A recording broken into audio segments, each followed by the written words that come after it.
الشيطان الرجيم.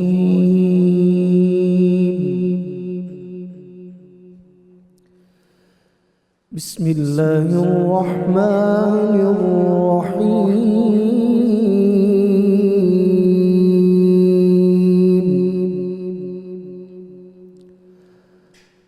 أقم الصلاة لدلوك الشمس إلى غسق الليل وقرآن الفجر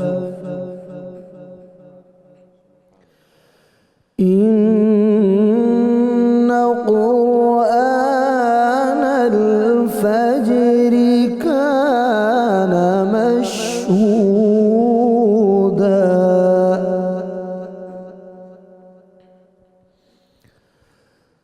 ومن الليل فتهجد به نافلة لك عسى أن يبعثك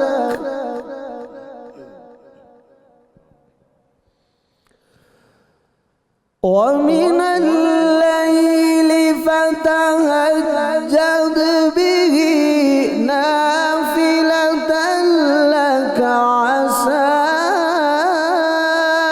أن يبعثك ربك مقاما محمودا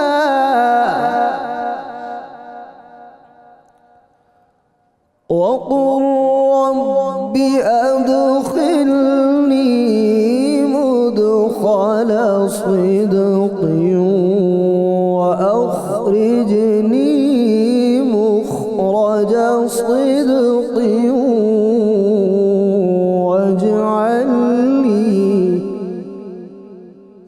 واجعل لي من لدنك سلطانا نصيرا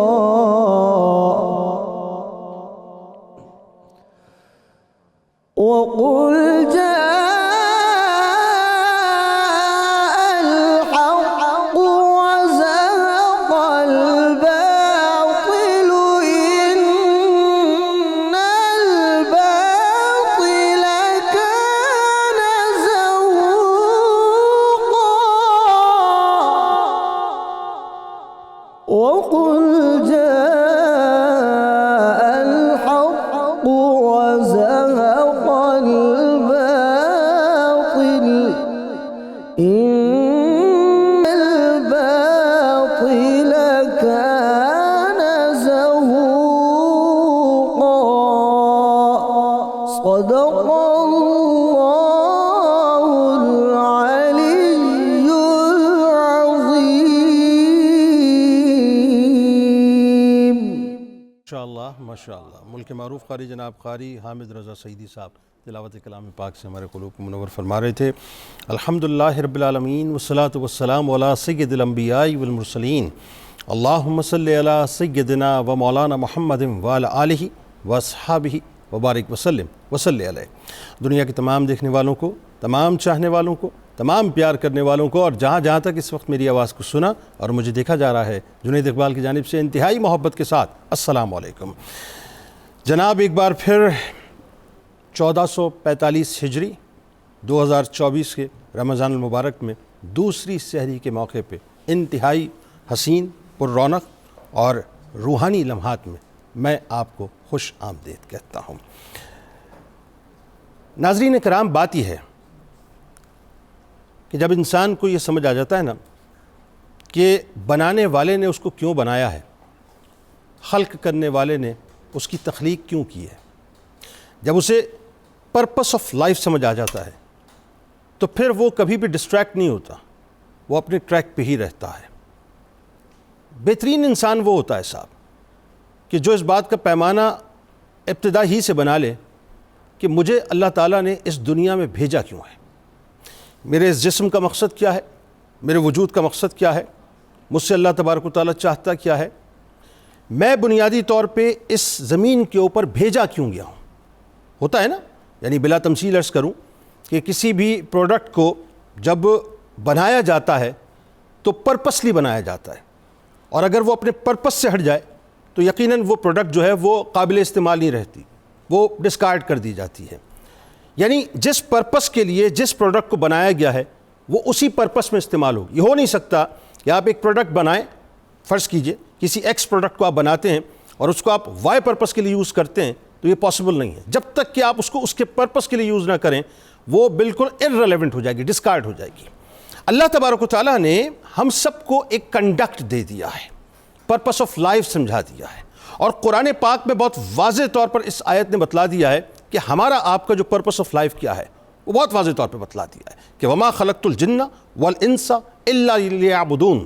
یعنی یہ جو آیہ مبارکہ ہے وما خلقت الجن والانس الا لیعبدون, یہ بنیادی طور پر بتلا رہی ہے کہ اللہ تبارک و تعالیٰ نے جنوں اور انسانوں کو صرف اور صرف اپنی بندگی کے لیے پیدا کیا ہے. مقصد یہ ہے. اب بندگی میں ظاہر ہے تمام تر عبادات آ جاتی ہیں, لیکن آج اسپیسیفکلی ہم بات کریں گے ان عبادات کی کہ جب پوری دنیا محو خواب ہوتی ہے تو چند ایک لوگ ہوتے ہیں جو سرگوشی کے لیے اٹھا کرتے ہیں. پوری دنیا جب اپنی آنکھوں کو بند کر کے اپنے نرم اور گرم بستروں کے اندر اور لحافوں کے اندر موجود ہوتی ہے تو چند ایک آنکھیں ہوتی ہیں جو ڈبڈبا رہی ہوتی ہیں. پوری دنیا جب اپنے آپ کو دنیا سے کاٹ کر خواب کی ایک دنیا کے اندر چلی جاتی ہے تو کچھ لوگ ہوتے ہیں جو اپنے بستروں کو چھوڑتے ہیں, اپنی پشت کو اپنے بستروں سے الگ کرتے ہیں. وہ نہ اس بات کا لحاظ رکھتے ہیں کہ سردی ہے, نہ اس بات کا خیال رکھتے ہیں کہ گرمی ہے, وہ صرف اس بات کا لحاظ رکھتے ہیں کہ اس وقت میرا پروردگار اپنی شان کے مطابق آسمان دنیا پر نزول اجلال فرما رہا ہے, اور منادی پکار کے کہہ رہا ہے کہ ہے کوئی جو بخشش کا طلبگار, تو ہاں میں ہوں, میں اللہ کی بارگاہ میں کھڑا ہونے جا رہا ہوں. منادی پکار رہا ہے کہ ہے کوئی جو درازی عمر بالخیر چاہتا ہو, تو ہاں میں ہوں جو درازی عمر بالخیر چاہتا ہوں اور اللہ کی بارگاہ میں جانا چاہتا ہوں. ہے کوئی جو اللہ سے مغفرت کے پروانے چاہتا ہو, تو ہاں میں ہوں جو اللہ سے بخشش چاہتا ہوں, کیونکہ گناہوں میں یہ پورا جسم اٹ چکا ہے, وجود کے اوپر گناہوں کا بے انتہا بار ہے, اس بار کو اتارنا چاہتا ہوں. تو چند ایک ہوتے ہیں جو خوف خدا اور خشیت الہی کا یوں کہیے کہ مرقع اور مرصع بن کر اللہ کی بارگاہ میں اس تیقن سے حاضر ہو رہے ہوتے ہیں کہ میرا رب بڑا کریم ہے, اس کی شان بہت ہے, میں جب اس کی بارگاہ میں کھڑا ہو جاؤں گا تو اللہ تبارک و تعالیٰ کو حیا آئے گی کہ میرا بندہ رات کے اس پہر میں کہ جس وقت پوری دنیا سو رہی ہے مجھے منانے کے لیے کھڑا ہے, میں اس کو بخشش اور مغفرت کے پروانے عطا کر دوں. تو بڑے کمال لوگ ہوتے ہیں صاحب, بڑے کمال لوگ ہوتے ہیں, اور ان کا نقشہ تو کل بروز محشر کچھ اس طرح سے کھینچا گیا ہے کہ اللہ تعالیٰ یہ جو قیام اللیل کرنے والے لوگ ہیں نا, جو راتوں کو اٹھتے ہیں, تہجد ادا کرتے ہیں, جو تراویح ادا کرتے ہیں صاحب, ان کو بھی شامل کر لیجئے, جو نوافل ادا کرتے ہیں ان کو بھی شامل کر لیجئے. یعنی ان کی بخشش کا جب اعلان کیا جائے گا نا تو پوچھا جائے گا کہ یہ کس انعام کے عوض اللہ تبارک و تعالیٰ ان کو بخشا جا رہا ہے. تو سورۃ الزاریات کی آیت نمبر 17 اور 18 میں ان لوگوں کا نقشہ کھینچا گیا ہے, اور وہ نقشہ یہ ہے کہ اللہ تبارک و تعالیٰ فرمائے گا کہ وہ راتوں کو تھوڑی سی دیر, کیا کمال جملہ, وہ راتوں کو تھوڑی سی دیر سویا کرتے تھے اور رات کے پچھلے پیروں میں اٹھ اٹھ کر مغفرت طلب کیا کرتے تھے. آپ سمجھ رہے بات کو؟ یعنی یہ وہ لوگ ہوں گے جن کو صرف اس بات کی پرواہ ہوگی کہ کہیں رب ناراض نہ ہو جائے. بڑی کمال نمازیں ہوتی ہیں صاحب, یہ بڑی کمال کہ گھر کے اندر ایک سناٹا طاری ہے, ایک سکوت طاری ہے, گھر بھی خاموش ہے, محلہ بھی خاموش ہے, علاقہ بھی خاموش ہے, ہر طرف ایک خاموشی طاری ہے, اور اس سناٹے کے اندر ایک شخص اٹھتا ہے, ایک خاتون اٹھتی ہے, ایک بچہ اٹھتا ہے, ایک جوان اٹھتا ہے, اور بہت ہی خاموشی کے ساتھ دروازے کی اوٹ سے جھانکتا ہے کہ کسی کو تکلیف نہ ہو جائے, کیونکہ اب وہ ملاقات اس سے کرنے کے لیے جا رہا ہے جو اس وقت متمنی ہے کہ میرا بندہ جو ہے آ کر میری بارگاہ میں سربت سجود ہو جائے. رسول کریم صلی اللہ علیہ وآلہ وسلم کا فرمان سن لیجئے صاحب, اور اپنے دلوں کو اس فرمان سے روشن کر لیجئے. میرے آپ کے آقا و مولا صلی اللہ علیہ وآلہ وسلم فرماتے ہیں کہ جو رمضان میں ایمان کے ساتھ اور طلب ثواب کے لیے قیام کرے, کیا کرے؟ ایمان کے ساتھ طلب ثواب کے لیے قیام کرے تو اس کے گزشتہ گناہ بخش دیے جائیں گے۔ یعنی آپ سوچئے کہ اللہ تبارک و تعالی ہم پر کتنا کریم ہے، کتنا رحیم ہے کہ وہ بخشش کے خزانے لیے ہم پر لٹانے کو تیار ہے۔ ہم ہی ہیں صاحب جو بس اپنے آپ کو غفلت کی گھاٹیوں کے اندر کہیں غرق کر دیا کرتے ہیں۔ آپ کو معلوم ہے سرکار مدینہ صلی اللہ علیہ وآلہ وسلم کیا فرماتے ہیں؟ فرماتے ہیں کہ کیا تمہیں خیر و برکات کے اسباب کے بارے میں نہ بتلاؤں؟ یہ سوال کس سے ہو رہا ہے؟ یہ ان سے ہو رہا ہے جو اس کائنات کی سپرلیٹو ڈگریز لیے بیٹھے ہیں، جنہیں آپ صحابہ کرام رضوان اللہ تعالیٰ علیہم اجمعین کہتے ہیں، جو اس کائنات کے تارے ہیں۔ چاند تو میرے سرکار ہیں نا، تو اس چاند کے تارے ہیں، جھرمٹ میں موجود ہیں۔ چاند سے سوال ہوتا ہے یا رسول اللہ صلی اللہ علیہ وآلہ وسلم فرمائیے، تو فرمایا سنو، روزہ گناہوں سے بچنے کی ڈھال ہے، شیلڈ ہے، کہ آپ جو ہے جب روزہ رکھ لیتے ہیں تو اللہ تعالیٰ آپ کو ایک شیلڈ عطا کر دیتا ہے۔ فرماتے ہیں صدقہ گناہوں کو ایسے مٹا دیتا ہے جیسے آگ کو پانی، اور فرماتے اسی طرح آدھی رات کے وقت ادا کی گئی نماز۔ کیا فرمایا؟ آدھی رات کے وقت، یہ وقت ہے، یہ پہر ہے، اسے کھونا نہیں ہے۔ فرمایا آدھی رات کے وقت ادا کی گئی نماز، یعنی یہ ایسی ہے جیسے گناہوں کو اس طرح مٹا دیتی ہے جیسے آگ کو پانی۔ سرور دو جہاں صلی اللہ علیہ وآلہ وسلم کیا ہی کمال ایک اور فرمان میں آپ کے سامنے رکھتا ہوں کہ ایک نقشہ ہمارے سامنے کھینچتے ہیں، اور وہ نقشہ مولا کائنات مولا علی کرم اللہ وجہ الکریم کے توسط سے ہمیں ملتا ہے۔ سرکار علیہ السلام فرماتے ہیں، بڑی توجہ سے سن لیجئے اس روایت کو، خدا کی عزت و جلال کی قسم یہ روایت اگر سمجھ آ جائے نا، آپ کہیں گے صاحب یہ کیا بستر، یہ کیا آرام کر لیں گے آرام قبر کے اندر انشاءاللہ، کریں گے نا۔ بھائی جب من ربوں کا، ماں دینوں کا، من نبیوں کا یہ 3 سوال کیے جائیں گے تو جواب دینے والا کون ہوگا؟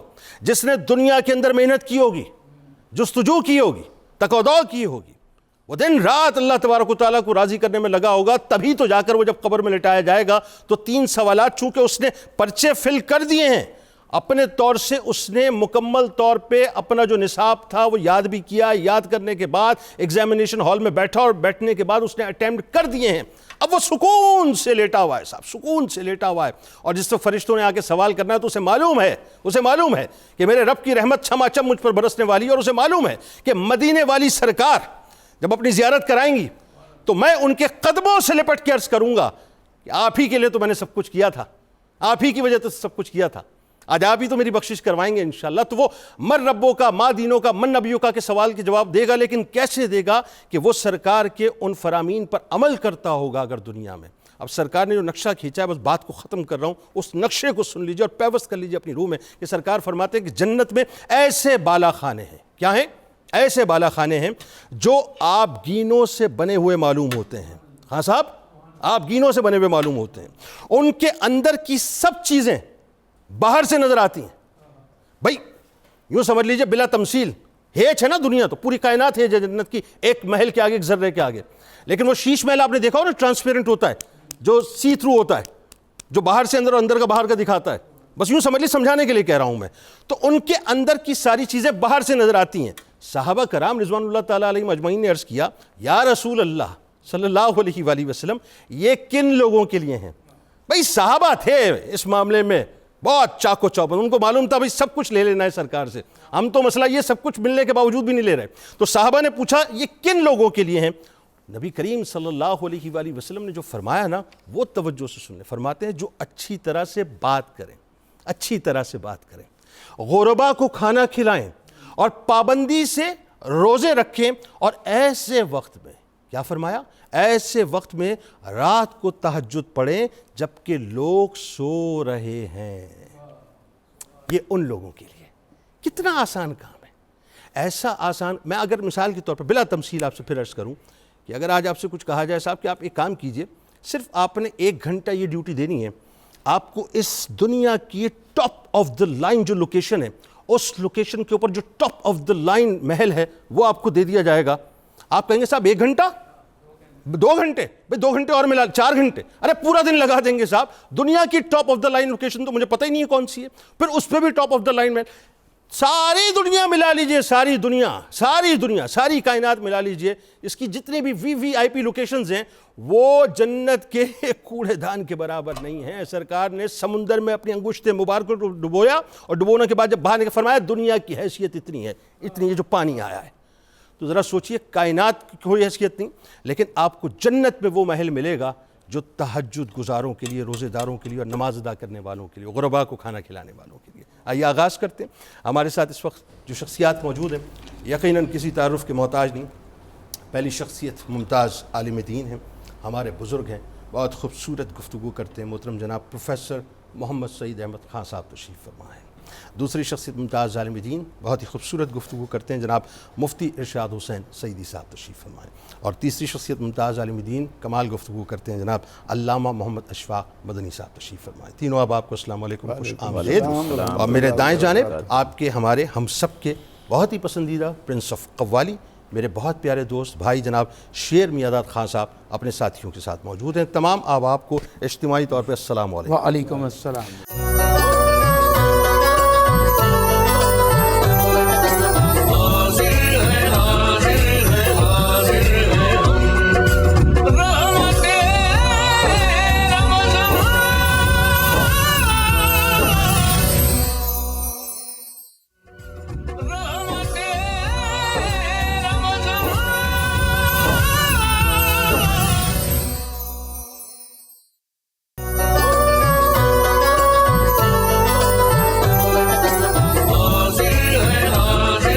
ایک بار پھر میں آپ کو خوش آمدید کہتا ہوں رحمت رمضان کی خصوصی براہ راست نشریات میں سحری کی خوبصورت سے موقع پہ۔ اور آج انشاءاللہ ناظرین بڑا پرکیف پروگرام اس اعتبار سے ہوگا کہ ایک تو ہم نماز تہجد پہ بات کریں گے انشاءاللہ، اور دوسرا ساتھ ساتھ نماز تراویح پہ بات کریں گے، یعنی ان کی فضائل پہ، اس کی اہمیت پہ بات کریں گے۔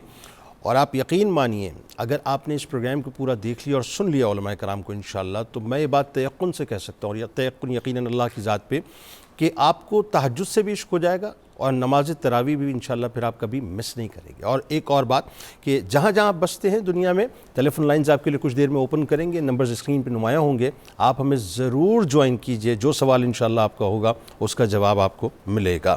پروفیسر صاحب بات کا آغاز کرتے ہیں، اور ظاہر ہے یہ ایک ایسا موضوع ہے کہ جس کی حلاوت کو، جس کی لذت کو سمجھنا بہت ضروری ہے، لیکن اس سے پہلے جو مطلقاً عبادت کا تصور ہے، ظاہر ہے انٹروڈکشن ہمارا یہی ہے کہ ہمیں بھیجا ہی صرف اللہ کی عبادت، اس کی بندگی کے لیے گیا ہے، تو عبادت الہی کا جو کنسپٹ ہے خاص طور پر قرآن کی روشنی میں، میرا خیال ہے یہاں سے آغاز کیجیے۔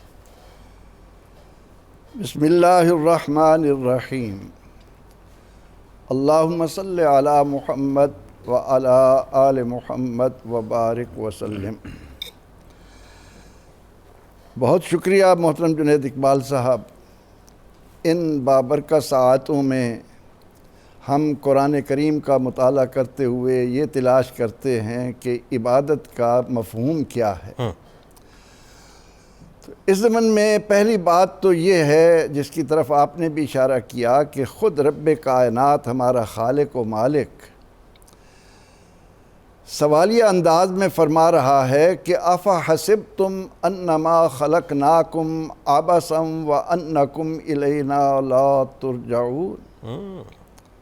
اے لوگو، اے میری مخلوق، اے میرے بنائے ہوئے، میرے ہاتھ سے تراشے ہوئے، خلقت بیدیہ، ہمیں ہمارے پروردگار نے اپنی شان کے لائق اپنے ہاتھوں سے بنایا ہے۔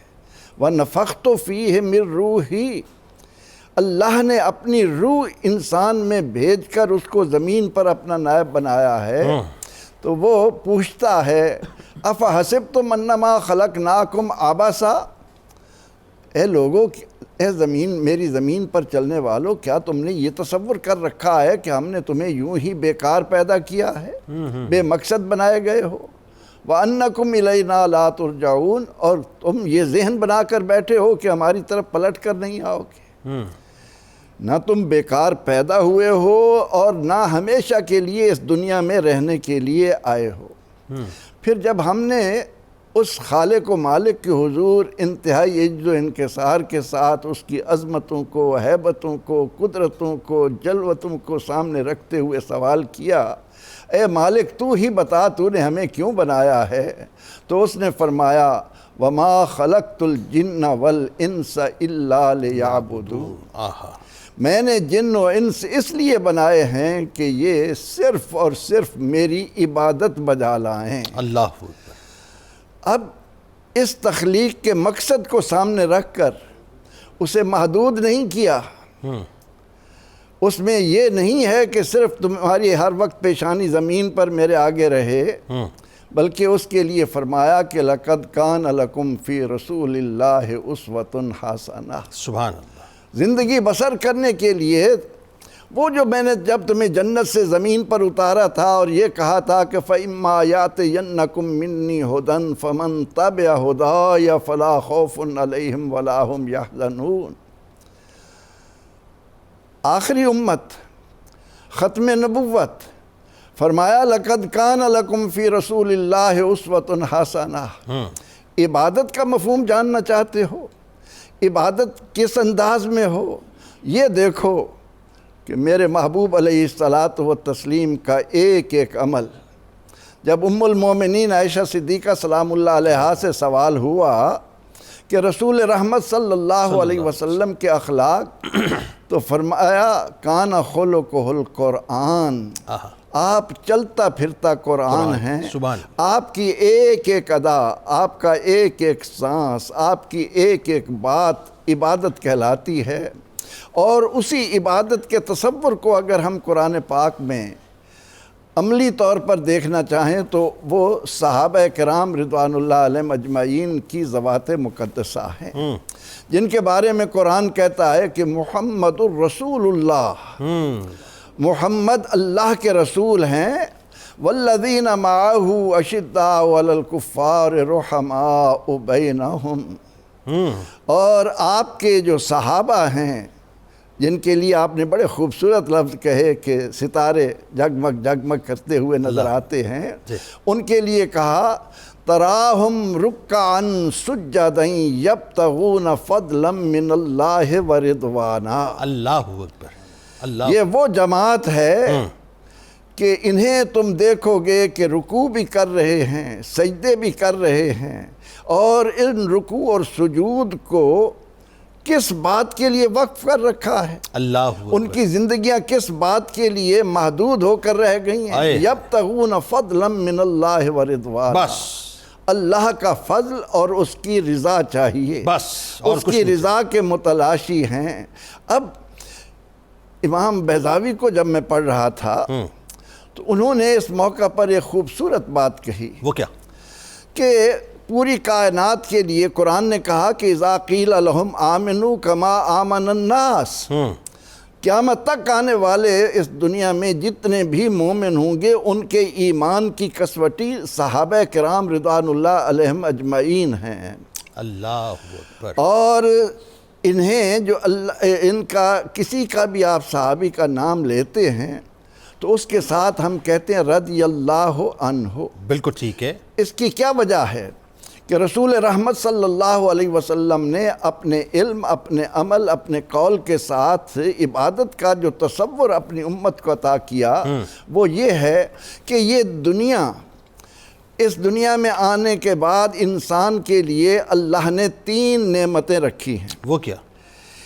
ایک نعمت کو ہم کہتے ہیں ادنیٰ درجے کی، ٹھیک ہے، یہ بڑی ہی زبردست بات قاضی بیضاوی رحمۃ اللہ علیہ نے ہمیں سمجھائی ہے۔ ایک ہے ادنیٰ درجے کی نعمت، ٹھیک ہے، ایک ہے درمیانہ درجے کی نعمت، ٹھیک ہے، اور ایک ہے اعلیٰ درجے کی نعمت۔ اللہ کی نعمتوں میں ادنیٰ درجے کی نعمت دنیا و ما فیہا، بالکل ٹھیک ہے، کچھ بھی نہیں، کل متاع الدنیا قلیل، بالکل ٹھیک ہے، فرما دیجئے یہ دنیا کے ساز و سامان جنہوں نے تمہیں بیہودہ بنا رکھا ہے یہ قلیل ہیں، تھوڑے ہیں، یہ ادنیٰ درجے کی نعمت ہے۔ درمیانہ درجے کی نعمت کیا ہے؟ جنت اور جنت کی نعمت ہے۔ اچھا یہ ادنا مطلب یہ درمیانہ ہے، یہ درمیانہ ہے۔ ہاں۔ اور جنت کی تعریف قرآن نے یہ کی کہ وَلَكُمْ فِيهَا مَا تَشْتَهِي أَنفُسُكُمْ وَلَكُمْ مَا تَدَّعُونَ وَلَكُمْ فِيهَا مَا تَدَّعُونَ۔ وہ درمیانہ درجے کی نعمت ایسی ہے کہ وہاں ادھر آرزو پیدا ہوگی ادھر پورا کر دیا، یعنی نہ کسی آنکھ نے دیکھا نہ کسی کان نے سنا، ادھر مانگو گے ادھر دے دیا جائے گا۔ بالکل ٹھیک۔ اور تیسرے درجے کی نعمت ہے رضوان من اللہ اکبر، اللہ کی رضا سب سے بڑی نعمت ہے۔ اللہ اکبر۔ نبی رحمت صلی اللہ علیہ وسلم نے صحابہ کرام رضوان اللہ علیہ مجمعین کو قرآن حکیم کی روشنی میں جب یہ حقیقت سمجھا دی تو صحابہ کرام رضوان اللہ علیہ مجمعین نے اس کے حصول کے لیے جو بھی قدم اٹھایا وہ عبادت شمار ہوا، اور اس کا نتیجہ یہ ہے کہ آج تو ہم یہ جو ہے قرآن پاک میں کہ تتجافا جنوبہم عن المضاجع، ان کے بستروں سے وجود الگ رہتے ہیں، یبیتون لربہم سجدا وقیاما، اپنی راتیں سجدہ اور قیام کرتے ہوئے گزارتے ہیں، یہ سارے عبادت کے زمرے میں آتے ہیں۔ یہاں تک کہ اسلام ہمیں یہ کہتا ہے کہ قولوا للناس حسنا، میری زبان سے کسی کے لیے اچھا کلمہ نکلا وہ عبادت، میں نے راستے میں کوئی تکلیف دیکھی اس کو ہٹا دیا، یہ بھی عبادت ہے۔ تو عبادت کا مفہوم قرآن کریم نے دیا، لیکن ان میں یہ جو تہجد ہے یا یہ نماز ہے، یہ اس طرح سے انسان کے اندر اللہ کی محبت پیدا کرتی ہے کہ جب انسان اپنی پیشانی زمین پر رکھتا ہے تو اس کو اپنی حیثیت معلوم ہوتی ہے، اللہ کی عظمت اس کے دل، اس لیے اس کو عبادت کہا گیا۔ یعنی جس وقت وہ دماغ زمین پہ رکھتا ہے تو اسے یہ پھر پتہ چل جاتا ہے کہ جس دماغ پہ تجھے بڑا ناز ہے اس کی اوقات یہ ہے، اور جس کے سامنے تو جھکا ہے وہ یقیناً سب سے بڑا ہے۔ اچھا اب ذرا یہ بتائیے مفتی صاحب، یہ جو تصور قرآن پاک کی روشنی میں ایک وسیع مفہوم ہے عبادت الہی کا، رسول کریم صلی اللہ علیہ وآلہ وسلم سے بہتر کا ورڈ تو یہاں پہ اپروپریٹ نہیں بنتا، ان جیسا بھی نہیں بنتا، مطلب ظاہر ہے کوئی ہے نہیں دوسرا جو اس تصور کو صحیح طور سے اپنے الفاظ میں پرو کر امت تک پہنچا سکے۔ واحد سرکار ہی کی احادیث ہمیں ملتی ہیں، تو احادیث کی روشنی میں ذرا بتائیے جو اصل جو مقصد ہے عبادت الہی کا وہ کیا ہے ذرا۔ بہت شکریہ جنید بھائی، اور پروفیسر صاحب نے بہت خوبصورت انداز میں اور جامع انداز میں عبادت کے تصورات کو ہمارے سامنے، ہمارے ناظرین کے سامنے بیان کیا۔ دیکھیے، ایک ہے عبادت اور ایک ہے عبادت کی مختلف شکلیں۔ ٹھیک ہے، تو عبادت کا ایک ایسا وسیع مفہوم ہے قرآن مجید کی روشنی میں کہ اسے انسان کی ساری زندگی کے اوپر اگر محیط مانا جائے تو کوئی دوسری رائے نہیں ہے۔ بالکل ٹھیک، یعنی ہمارا اٹھنا، بیٹھنا، بولنا، ہماری تجارت، لین دین، معاملات زندگی، معاشرتی زندگی، عائلی زندگی، انفرادی زندگی، اجتماعی زندگی، الغرض انسان کی زندگی کی ایک ایک سانس، اس کا ایک ایک لمحہ، اس کا ایک ایک قول، اس کا ایک ایک فعل، ساری چیزوں کے اوپر عبادت محیط ہے۔ لیکن عبادت کی کچھ مخصوص شکلیں ہیں، اس کی وجہ سے پھر ہمارے ذہنوں میں عبادت کی وہی چند شکلیں رہ جاتی ہیں۔ تو ہم یوں کہہ سکتے ہیں، ایک ہیں فرض عبادات، ٹھیک ہے، جن کو اللہ تعالیٰ نے آقا علیہ السلام کے اسوہ حسنہ کی صورت میں ہمارے سامنے واضح فرما دیا ہے۔ درست۔ ایک ہے جو زندگی کا ہر لمحہ عبادت بن جائے، ہر لمحہ عبادت ہو، یہ آپ ایسے سمجھیں کہ یہ انسان کی زندگی میں بائی چوائس ہوتا ہے۔ تو لہٰذا کوئی نفلی عبادات میں سے معاشرتی عبادات کو منتخب کر لیتا ہے، کوئی خلوت نشینی اور اللہ کے حضور گڑ گڑانا، گریہ ازاری کرنا، سجدہ ریزیاں کرنا، کوئی اس پہلو کو اختیار کر لیتا ہے، وہ بائی چوائس ہوتی ہیں۔ اب جب ہم آقا علیہ السلام کی سیرت مطہرہ کی روشنی میں اس کو دیکھتے ہیں تو عبادت کی جتنی مختلف صورتیں ہیں، مختلف شکلیں ہیں، ان ساری شکلوں کو جمع کریں تو عبادت کی کامل ترین شکل ذات مصطفیٰ ہے۔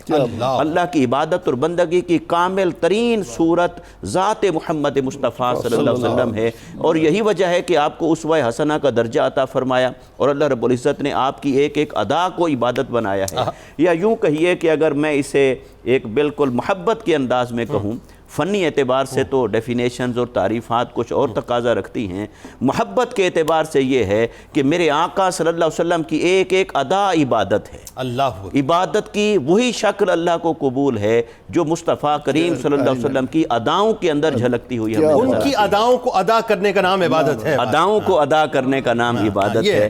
اور یہ جو نماز ہے یہ بھی آقا علیہ الصلوۃ والسلام کی اداؤں کا مجموعہ ہے، یعنی تحریمہ سے لے کر سلام پھیرنے تک جو مصطفیٰ کی ادا ہے ان اداؤں کو جمع کریں تو یہ نماز وہی ادا صدا ہے، اور وہ صدا ہے اور ہمیشہ کے لیے ہے اور ہمیشہ سے ہے۔ اور آقا علیہ الصلوۃ والسلام جب ساری انسانیت کو اور امت کو وہی عبادت، وہی اللہ کی بندگی، اللہ کا قرب اور معرفت کا راستہ دکھانے کے لیے ہی تشریف لائے، تو پھر یہ کیسے ہو سکتا ہے کہ خود آپ کے قول میں، آپ کے عمل مبارک میں، آپ کی سیرت میں، آپ کی احادیث میں ہمیں اس عبادت کے بارے میں اتنی جامعیت نظر نہ آئے۔ ام المومنین حضرت عائشہ صدیقہ رضی اللہ تعالی عنہا فرماتی ہیں کہ آقا علیہ الصلوۃ والسلام رات کی عبادت، چونکہ آج کے موضوع کا ایک خاص تعلق رات کی عبادتوں کے ساتھ بھی ہے، تو رات کو آقا علیہ الصلوۃ والسلام اس قدر عبادت فرمایا کرتے، نفلی عبادت نماز کی صورت میں کھڑے ہو کر آپ قیام فرماتے اور طویل قیام فرماتے، حتیٰ کہ آپ کے پاؤں مبارک متورم ہو جاتے، یعنی پاؤں مبارک پر ورم آ جاتا، سوج جاتے کھڑے کھڑے۔ اب آپ سوچئے اگر ہم اپنی زندگیوں میں سوچیں اور دیکھیں، کیا کبھی کوئی ایسا لمحہ آیا کہ اللہ کے حضور قیام میں کھڑے ہیں، عاجزی کے اندر، انکساری کے اندر، اور اس کے قرب کی چاہت اور تمنا میں کھڑے ہیں، قرآن کی تلاوت میں کھڑے ہیں اور ہمارے پاؤں سوج گئے ہوں؟ تو شاید ہم میں سے کوئی زندگی کا ایک دن ہمیں ایسا نظر نہ آئے جب یہ ہوا ہو۔ اور آقا علیہ السلام کلام کی معذرت، ایک جملے کی ذرا وضاحت بھی فرمائیے آپ، جی جو آپ بات کر رہے ہیں۔ ہمارا تو معاملہ یہ ہے کہ 20 رکعت تراویح میں جو ہے ہم اپنی ٹانگوں کو کبھی ادھر کبھی ادھر کر رہے ہوتے ہیں، مطلب وہ شیورنگ کرنا شروع کر دیتی ہیں۔ جی میں یہ سوچتا ہوں یہ جو بات آپ فرما رہے ہیں نا، قدمین شریفین کا متورم ہونا، یعنی سرکار مدینہ صلی اللہ علیہ وآلہ وسلم کس جامعیت سے اپنے قدمین شریفین کو زمین پر رکھتے ہوں گے، اس کو زمین کو شرف بخشتے ہوں گے کہ وہ قدم مبارک ادھر ادھر ذرا سی جنبش نہ کرتا ہوگا، یعنی جمع جس کی وجہ سے متورم ہو جائے۔ یعنی کتنا جماعت ہے، قدم مبارک جمع کے جہاں کھڑے ہیں وہیں کھڑے ہیں، کیونکہ ساری توجہ تو اللہ کی عبادت اور بندگی کی طرف ہے، اللہ کے قرب کی طرف ہے۔ یہ جو جسم یا جسمانی اعضاء کا بار بار پلٹنا اٹھانا، کبھی ہاتھ کبھی پاؤں، یہ تو ایک اعتبار سے بیزاری کو ظاہر کرتا ہے، یا اس چیز کو ظاہر کرتا ہے کہ ہمارے دلوں میں عبادتوں کی رغبت کم ہو گئی ہے۔ جب رغبت اور انہماک ہو تو وہ رغبت اور انہماک ہوتا ہے جب، تو وہ تصویر اور ہوتی ہے۔ یعنی استغراق کی کیا منزل ہوگی کہ قدمین شریفین متورم ہو جاتے ہیں؟ جی، تو آقا علیہ الصلوۃ والسلام جب کھڑے ہوتے تو آپ کے پاؤں مبارک متورم ہو جاتے۔ تو ام المومنین حضرت عائشہ صدیقہ رضی اللہ تعالی عنہ فرماتی ہیں کہ میں نے عرض کی کہ یا رسول اللہ صلی اللہ علیہ وسلم، اتنا مشقت؟ آپ تو اللہ کے محبوب ہیں، آپ کی تو اللہ نے ایک ایک ادا کو عبادت بنا دیا ہے، اور آپ کو عبادت میں مشقت اٹھانے کی کیا ضرورت ہے، کیا حاجت ہے؟ تو میرے آقا صلی اللہ علیہ وسلم نے کیا خوبصورت بات ارشاد فرمایا، افلا اکون عبدا شکورا، اے عائشہ یہ جو میں کر رہا ہوں یہ اس لیے نہیں کہ میرے کوئی بخشش اور مغفرت کے لیے میں کر رہا ہوں یا تگ و دو کرنے کی ضرورت ہے، کیا میں رب کا شکر گزار بندہ نہ بنوں؟ میں رب کا شکر گزار بندہ نہ بنوں جس رب نے مجھے تمام خلق میں اتنی بڑی شان اور بلند رتبہ عطا فرمایا، تمام نبیوں میں اونچا رتبہ عطا فرمایا اور اپنا محبوب بنایا ہے، تو کیا میں اپنے اس رب کا شکر گزار بندہ نہ بنوں؟ اور یہ ان کا عالم ہے جن کے صدقے پوری کائنات کی بخشش ہونی ہے، یقیناً۔ اور یہ دیکھیے جنید بھائی کہ آقا علیہ الصلوۃ والسلام اگر یہ نمونہ ہمارے سامنے رکھ رہے ہیں کہ رب کی شکر گزاری اس عبادت کے اندر ہے، شکر گزاری اس قیام کے اندر ہے، شکر گزاری اس گریہ وزاری کے اندر ہے، تو آج ہم اس گریہ وزاری سے بھی بیزار ہو جائیں یا اس کی ہم ضرورت محسوس نہ کریں، تو ہماری زندگیاں تو غفلت کا آئینہ دار ہیں، اس کی غفلت کی نشاندہی کرتی ہیں ساری۔ اچھا، اسی طرح حضرت مولا کائنات حضرت علی المرتضیٰ کرم اللہ وجہہ الکریم، آپ کے عبادت کا عالم یہ تھا، ذوق عبادت کا عالم، کہ آپ جب عبادت فرماتے، آپ ایک جنگ میں ایک تیر آپ کی پنڈلی مبارک میں پیوست ہو گیا، جس کا نکالنا بہت تکلیف کا باعث بن رہا تھا اور مشکل ہو رہا تھا، تو روایات میں ہے کہ پھر صحابہ کرام نے مشورہ کیا کہ جب آپ اللہ اکبر کہہ کے نماز میں داخل ہو جائیں تو اس وقت یہ تیر نکال لیا جائے، کیونکہ اس وقت یہ کسی اور شے کی طرف متوجہ ہی نہیں ہوتے، نہ اپنے جسم کی طرف دھیان ہے، نہ اپنے جسم کو آنے والی تکلیف کی طرف دھیان ہے۔ آپ دیکھیے ہمیں تو کانٹا بھی نہیں چبھتا اور 10 دفعہ ہم ہاتھ ہلاتے ہیں اور پاؤں اٹھاتے ہیں اور ایک جگہ پہ رکھتے ہیں، اور پھر یہ کہ کیا مقام ان کا عبادتوں کے اندر ذوق کا، شوق کا، انہماک کا، رغبتوں کا؟ ہماری پلک کا ایک بال، جی، ایک بال ٹوٹ کے آنکھ کے اندر چلا جائے اور ہم نے نماز شروع کر دی ہو تو پوری نماز میں بے چینی رہتی ہے کہ مطلب کسی طرح سے نکل آئے، توجہ وہاں چلی جاتی ہے۔ اور اس میں جو آقا علیہ السلام تیر لگا ہوا اور توجہ، یعنی کیا استغراق کا عالم ہوگا مولانا؟ آقا علیہ السلام کی سیرت سے جو ہمیں ملتا ہے، آپ کی سیرت مطہرہ سے، اسے قرآن نے بیان کیا سورہ مزمل کے اندر، فرمایا یا ایھا المزمل قم اللیل الا قلیلا نصفہ او انقص منہ قلیلا او زد علیہ ورتل القرآن۔ فرمایا اے کملی اوڑھنے والے محبوب، اے مزمل کی چادر اوڑھنے والے محبوب، راتوں کو بے شک آپ قیام کیا کریں کیونکہ آپ کا ذوق ہے، آپ اظہار تشکر کے لیے کرتے ہیں، زیادہ سے زیادہ کرتے ہیں، لیکن اے حبیب صلی اللہ علیہ وسلم یہ قیام ذرا کم کر لیجئے، تھوڑی دیر آپ آرام بھی فرما لیا کریں، اور پھر نصف شب کی بات کی، پھر اس سے تھوڑا کم کریں، اس سے تھوڑا زیادہ کریں۔ میں کہتا ہوں قرآن مجید کا یہ مقام جب ہم پڑھتے ہیں نا تو ہمیں دو چیزوں کے اندر ایک کشمکش نظر آتی ہے۔ حضور کی طرف سے خواہش یہ ہے کہ کثرت سے قیام ہو، اور اللہ کی طرف سے یہ ہے مرضی کہ حبیب آپ آرام فرمایا کریں، لیکن یہ اس کی خواہش صرف اپنے محبوب کی محبت کے ساتھ خاص ہے، تیرے اور میرے لیے اور ہر امتی کے لیے یہ نہیں ہے کہ سو جایا کرو، سو لیا کرو۔ ہمیں تو وہ کہتا ہے والذین یبیتون لربہم سجدا وقیاما، راتوں کو جاگو، مجھے مناؤ، پھر بھی میری مرضی ہے میں مانوں یا نہ مانوں۔ اور اس کو پسند ہیں وہ جو راتوں کو اپنے بستروں کو چھوڑ کر اس کی بارگاہ میں جاتے ہیں۔ اچھا، جب ظاہر ہے چونکہ قیام کی بات آ گئی، اور قیام بھی ان کا قیام کہ جن کی وجہ سے ہمیں قیام ملے گا انشاءاللہ، بات یہ ہے، بلکہ یوں کہیے کہ ہمارے قیام کو دوام ملے گا انشاءاللہ۔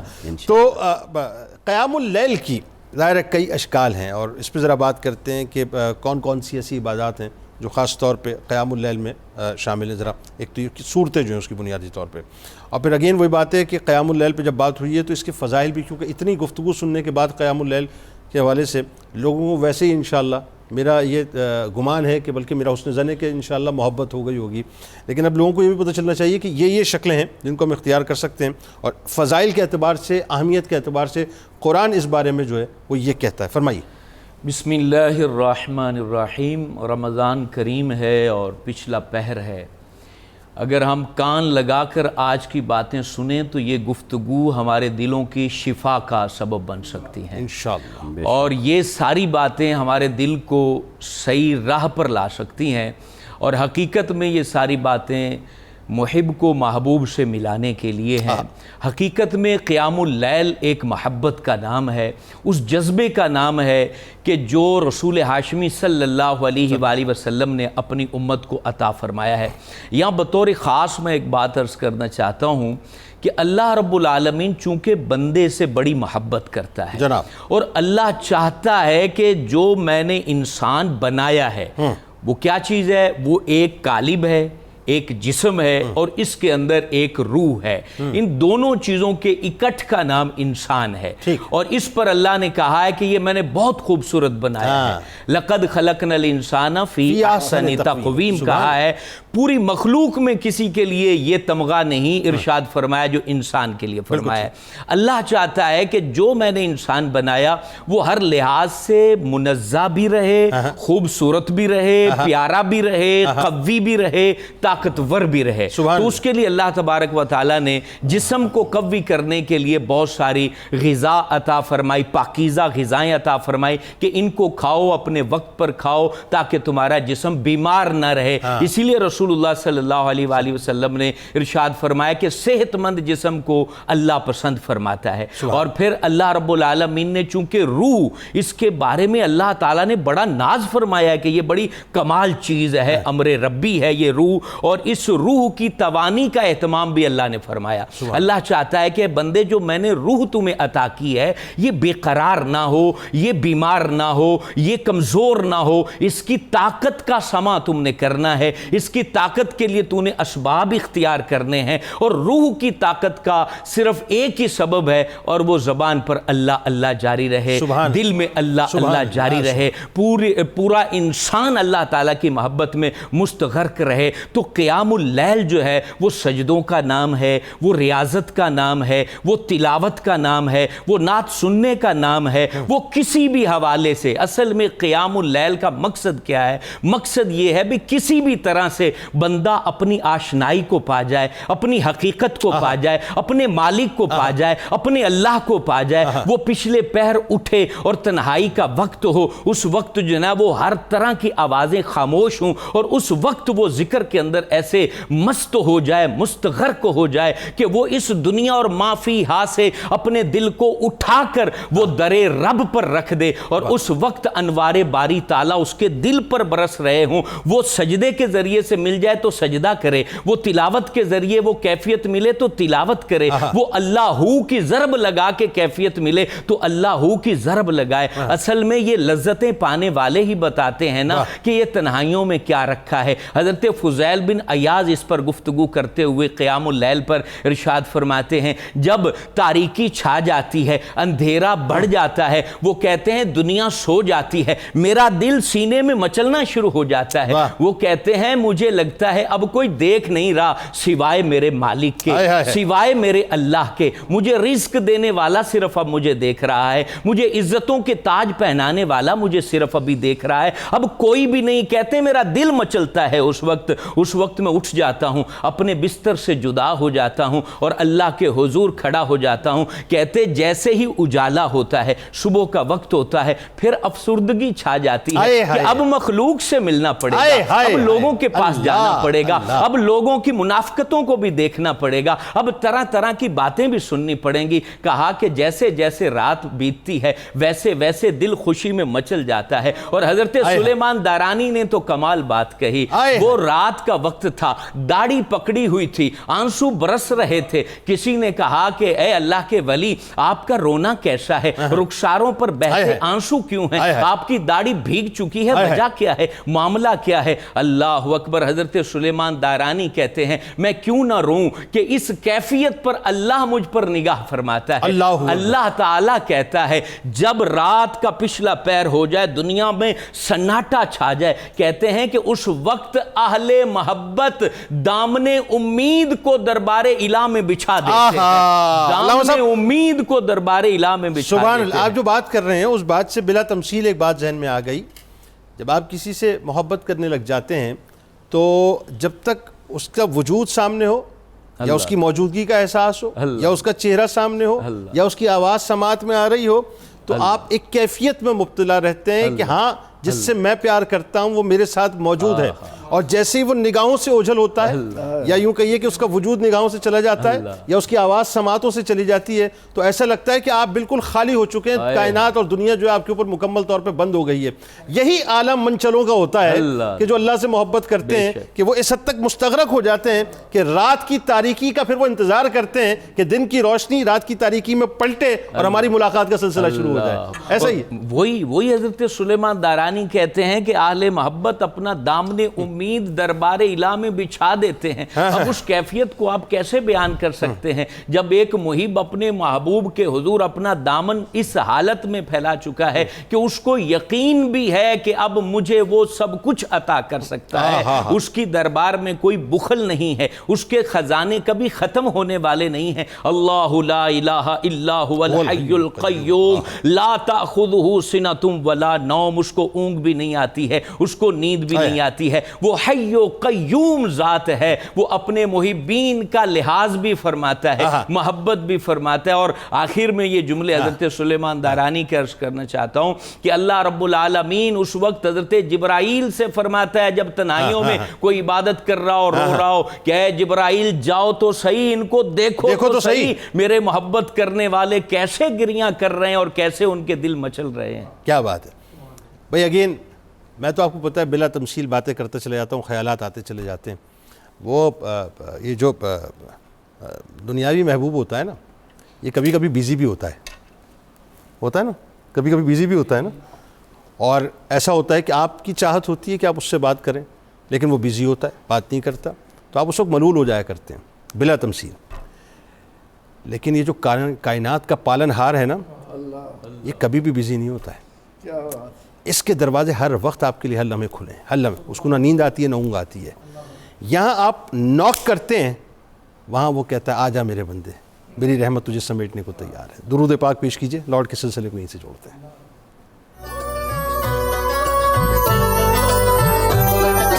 حاضر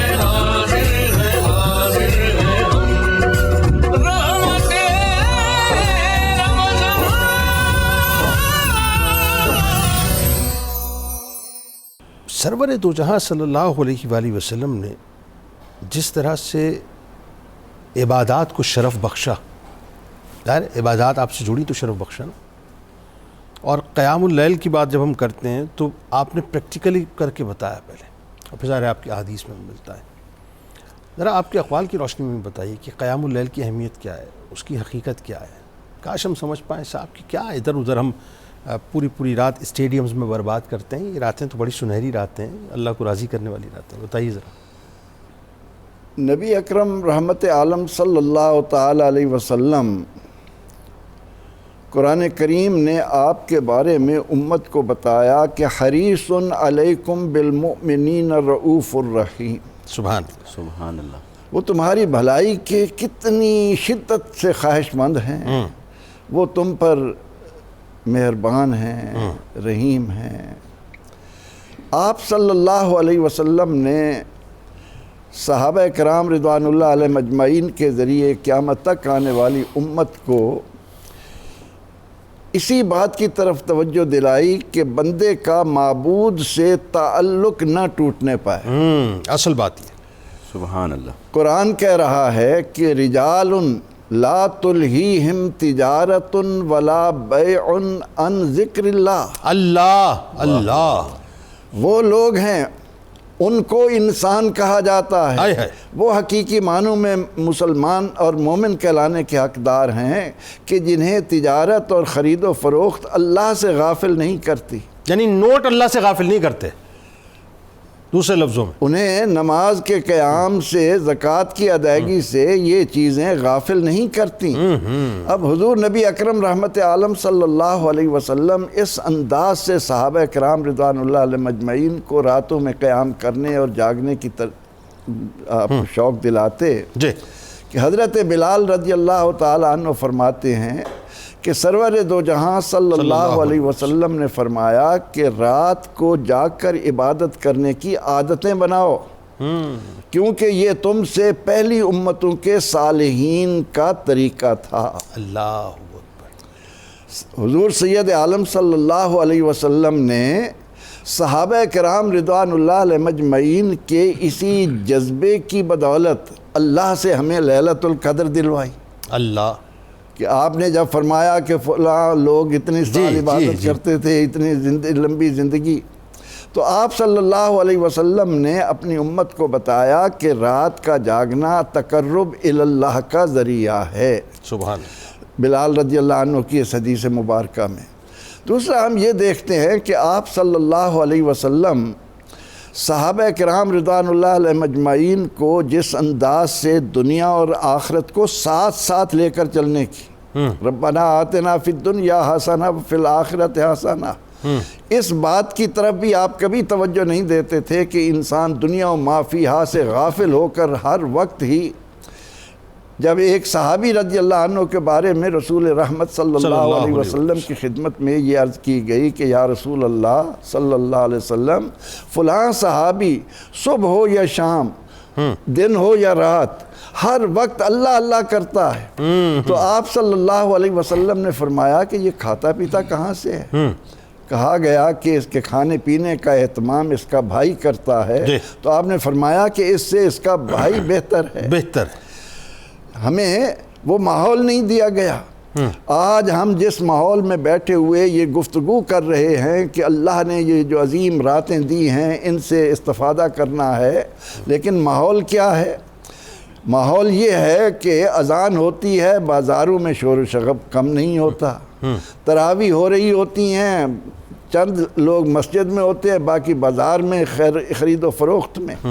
نبی اکرم رحمت عالم صلی اللہ علیہ وسلم کی بارگاہ میں صحابہ کرام رضوان اللہ علیہ مجمعین موجود ہیں، ان میں سے جو مالی طور پر کمزور تھے انہوں نے عرض کی کہ یا رسول اللہ صلی اللہ علیہ وسلم ذہب اہل الدثور بالاجور، یہ جو مالدار لوگ ہیں یہ اجر پانے میں ہم سے آگے نکل گئے. جی. یہ نماز ہماری طرح پڑھتے ہیں, زکوٰۃ یہ حج ہماری طرح کرتے ہیں, روزے ہماری طرح, لیکن ان کے پاس جو فضول اموال زائد مال ہے ان کے ذریعے یہ ہم سے آگے نکل گئے. بالکل ٹھیک ہے. تو اس کے جواب میں حضور سید عالم صلی اللہ علیہ وسلم نے فرمایا کہ وہ اگر اپنے مال و زر کی بدولت آگے نکلے ہیں تو تمہارے لیے بھی اللہ نے نیکیوں کے کتنی راہیں کھولی ہیں. ہاں, ان کو اختیار کریں. سبحان اللہ کہو, تم الحمدللہ کہو, تم اللہ اکبر کہو, تم کسی کو سواری پر سوار کرنے میں مدد دے دو, تم کسی کا سامان اٹھانے میں اس کی مدد کر دو. تو یہ نوافل ادا کرنا, رات کا قیام کرنا, نبی اکرم رحمت عالم صلی اللہ علیہ وسلم نے اپنے عمل سے بھی دیا اور اپنی زبان اقدس سے بھی اس کی طرف خوب توجہ دلائی. سبحان اللہ. پروفیسر صاحب بات کو یہیں سے کنٹینیو کریں گے. شہری کی اس خصوصی براہ راست نشریات میں ہمارے پہلے کالر ہیں جناب محمد یاسین صاحب ہیں آباد سے. السلام علیکم. وعلیکم السلام. جناب, میری بیٹی کو میرے داماد نے طلاق دی. آپ کی بیٹی کو آپ کے داماد نے طلاق دی ہوئی ہے, ٹھیک ہے. میں نے اس کو بحرین کیا. آپ نے کیا کیا؟ میں نے اس کو بحرین بھیج دیا, گلف بحرین بھیج دیا ان کو, ٹھیک ہے. اپنے داماد کو. آپ کے داماد کو بحرین بھیج دیا آپ نے؟ میں نے اپنے داماد کو خود بھیجا بحرین. اچھا, اور وہاں جا کے طلاق دی ہے؟ ہاں جی, جی سر. آپ کی بیٹی بھی ساتھ گئی ہوئی تھی ان کے؟ نہیں, میری بیٹی میرے گھر میں.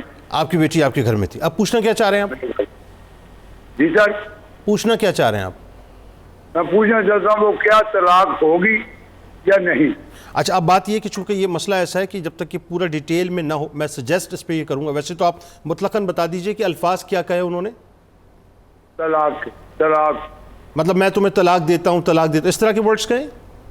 جی سر, جی سر, جی. اچھا ٹھیک, اس پہ میں ایک اوور ویو لے لیتا ہوں میں, اور لیکن میں سجیسٹ یہ کروں گا کہ آپ اپنا پورا سوال ضرور کسی بھی قریبی دارالفتہ کو لکھ کے ڈیٹیل میں دیجیے گا تاکہ ڈیٹیل میں اس پہ آپ کو رہنمائی مل جائے. ایک اور کالر کو لیے لیتے ہیں. عبداللہ خان صاحب بھکر سے ہمارے ساتھ ہیں. السلام علیکم. وعلیکم السلام. سر میرا سوال تراویح کے حوالے سے ہے. جی فرمائیے. کیا تراویح ضروری ہے کہ مسجد میں جا کر ادا کی جائے یا گھر میں بھی ادا کر سکتے ہیں؟ بالکل آپ کو بتاتے ہیں, بالکل بتاتے ہیں. جی جی. اور کیا مجھے صرف 10 آخری صورتیں یاد ہیں, کیا ان 10 صورتوں کے ساتھ میں 20 تراویح پڑھ سکتا ہوں کہ نہیں؟ اچھا, آپ کو بتاتے ہیں. 10 صورتیں صرف یاد ہیں, کیا اس کے ساتھ 20 تراویح ادا کر سکتے ہیں؟ ایک سوال. دوسرا جو پہلا سوال تھا وہ یہ تھا کہ کیا تراویح جماعت کے ساتھ ہی ادا کرنی ہے یا گھر جا کے ادا کر سکتے ہیں؟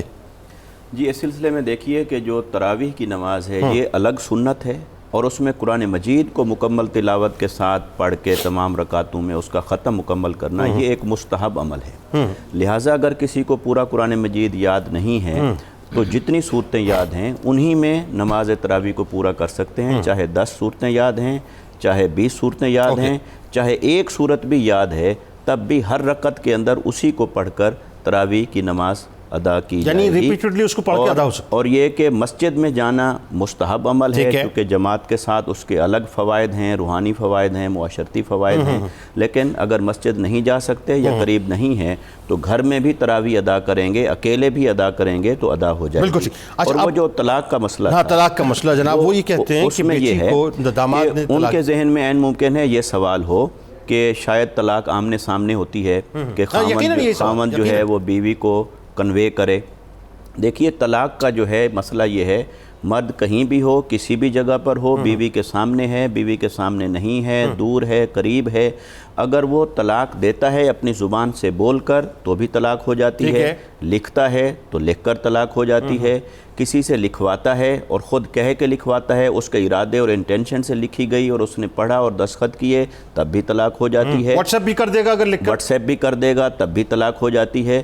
باقی آپ نے ان کو بہترین جو مشورہ دیا وہ یہ کہ طلاق کے معاملات میں پیچیدگی ہوتی ہے, لہٰذا انہیں جس طرح کی سچویشن پیش آئی ہے, جس طرح کے الفاظ بولے گئے ہیں اور وہ 1 بار 2 بار 3 بار بولے گئے اور کیا کیا الفاظ تھے, وہ ایز اٹ از پوری صورتحال لکھ کر کسی قریبی دارالافتاء سے, کسی عالم دین سے, مستند عالم دین سے مسئلہ اپنے حسب حال معلوم کریں. مگر اجمالی طور پر یہی ہے کہ کہیں بھی بیٹھ کر کوئی طلاق دے گا تو وہ طلاق ہو جاتی ہے۔ ایون آپ کو یاد ہوگا ایک زمانے میں بڑا مشہور زمانہ ایک معاملہ ہوا تھا، ایک ڈرامہ آرٹسٹ نے جو ہے اپنی بیوی کو ڈرامے کے اندر جو ہے وہ اپنا طلاق دی تھی، اور بڑا اس پہ واویلا مطلب جی ہاں، چونکہ لفظ صریح کے ساتھ، یعنی لفظ طلاق جو ہے یہ صریح ہے، اردو میں اور عربی میں اور انگلش میں ڈائیورس ہے، اس لفظ کے ساتھ اگر کوئی آدمی مذاق میں بھی بیوی کو طلاق دیتا ہے تو بھی ہو جاتی ہے، لہٰذا وہ طلاق ہو جاتی ہے لفظ کی ادائیگی سے۔ اس میں پیچیدگی تب آتی ہے یا تو لفظ طلاق کا نہ ہو، کنایے کا لفظ ہو، وہ کہے کہ میں نے تم میری طرف سے فری ہو، میری طرف سے آزاد ہو، میری طرف سے جاؤ جہاں مرضی جاؤ۔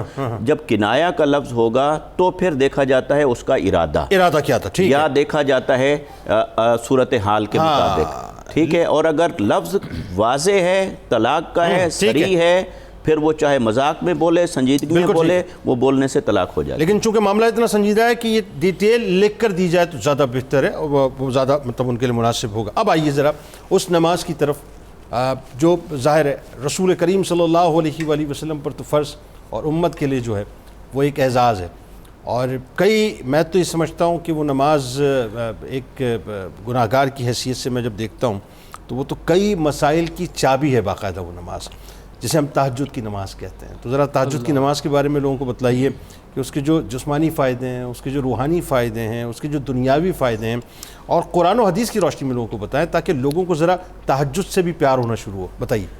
سبحان اللہ، بہت خوبصورت بات ہے، کاش کہ ہمیں تہجد کی نماز سے محبت ہو جائے اور تہجد کی نماز ہماری زندگیوں کے اندر آ جائے، کیا ہی کمال ہو جائے۔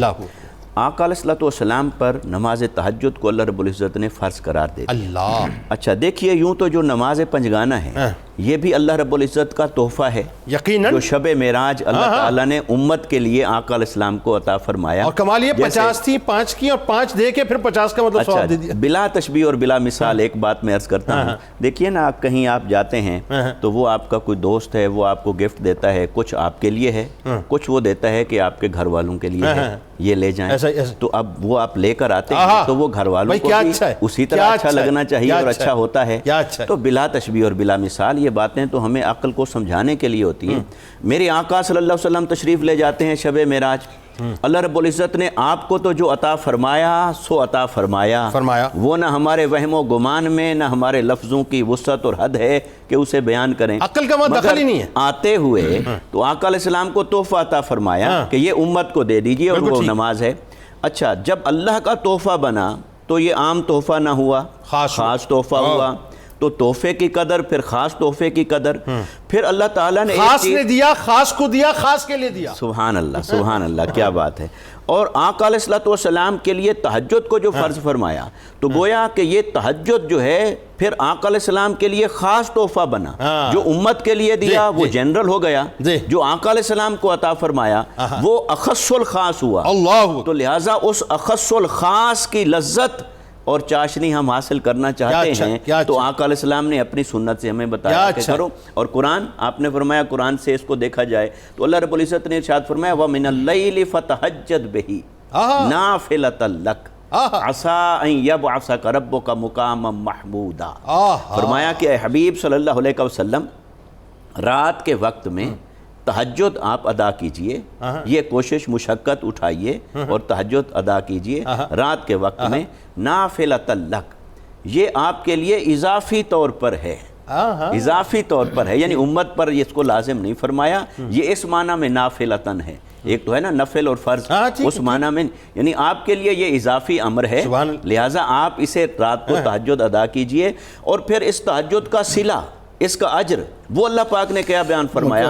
فرمایا عَسَىٰ أَن يَبْعَثَكَ رَبُّكَ مُقَامًا مَحْمُودًا۔ آپ کے اے حبیب صلی اللہ علیہ وسلم، آپ کی اس نفلی نماز کا، اس اضافی نماز کا اللہ کی بارگاہ سے اجر و ریوارڈ یہ ہے کہ آپ کو قیامت کے دن مقام محمود عطا کیا جائے۔ سبحان اللہ، اس کا مطلب یہ ہوا مفتی صاحب کہ محبت تقاضا کرتی ہے مشقت کا، سبحان ہے نا؟ بے شک، اور پھر مشقت کا نتیجہ جو ہے وہ ایک خاص مقام اللہ کی عطا ہے اور اللہ کی رضا ہے۔ اچھا، اس تہجد کو جو آقا علیہ السلام کے لیے خاص فرمایا اور فرمایا اس کا اجر یہ ہے کہ آپ کو مقام محمود عطا کروں گا۔ اور مقام محمود کیا ہے؟ وہ تو پھر الگ ایک تفصیل اللہ رکھتا ہے، وہ تو اللہ مقام اللہ شفاعت ہے، مقام محبوبیت ہے، مقام شفاعت کبریٰ ہے، جو قیامت کے دن اللہ رب العزت آقا علیہ السلام کی شان کو ساری خلق کے سامنے ظاہر فرمائے گا، وہی مقام محمود ہے۔ اور وہ اس کو اللہ نے صلہ بنایا تہجد کا۔ اب اگر ہم بھی تہجد کی راہ پر چل پڑیں اور آقا علیہ السلام کے نقش قدم اور پیروی میں اس کو اپنے لیے ترغیب سمجھیں اور اس کی راہ پر چل پڑیں، تو سوچئے کہ اللہ پاک کی بارگاہ سے کتنا ہمیں اس کا صلہ ملے گا۔ تو یعنی آقا علیہ السلام بڑی شفاعت کریں گے تو تہجد کرنے والوں کو اللہ پاک خود بھی انہیں بخشش اور مغفرت کا مجدہ سنائے گا اور انہیں دوسروں کے لیے شفاعت کرنے والا بنا دے گا۔ اور پھر اس کے بارے میں قرآن مجید نے ایک اور بات کی، فرمایا ان ناشئۃ اللیل ہی اشد وطئا واقوم قیلا۔ فرمایا اے حبیب صلی اللہ علیہ وسلم، یہ جو رات کا جاگنا ہے، رات کے جاگنے کا روحانی فائدہ کیا ہے، اسپریچول ایفیکٹ کیا ہے اس کا؟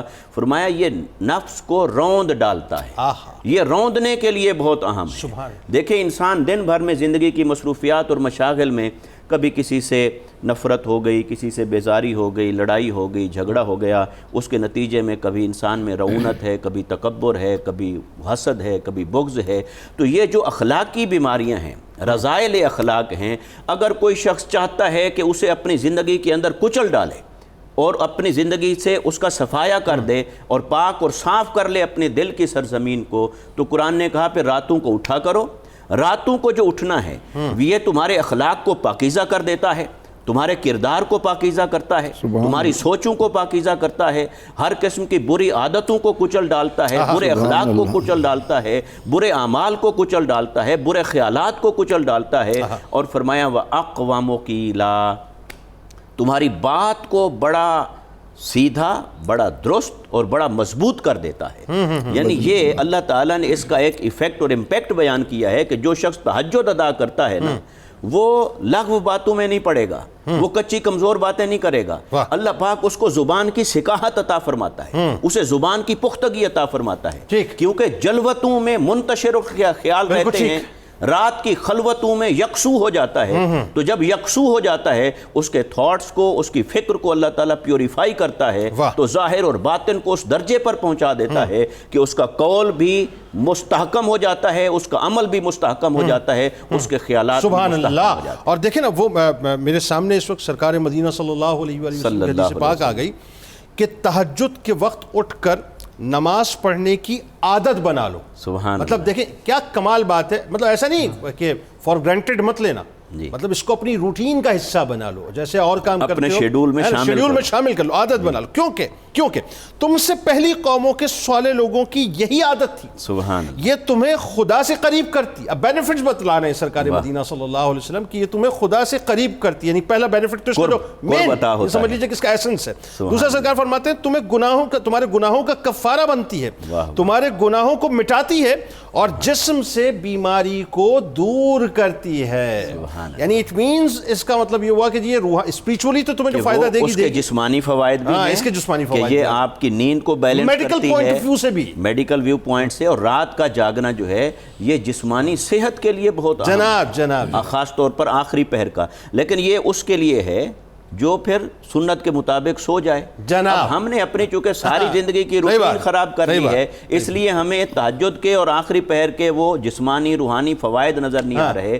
جلدی سو جائیں، جلدی اٹھیں، پھر دیکھیں زندگی کے اندر کیا انقلابات۔ مطلب آنکھ بند ہوتی نہیں ہے تو موبائل میں دل لگا رہتا ہے، دل بند ہوتا نہیں ہے تو آنکھ موبائل میں لگی رہتی ہے، تو ظاہر ہے کب سوئیں گے، کب جاگیں گے اور کب جو ہے پھر اس کے بینیفٹس ہم حاصل کریں گے۔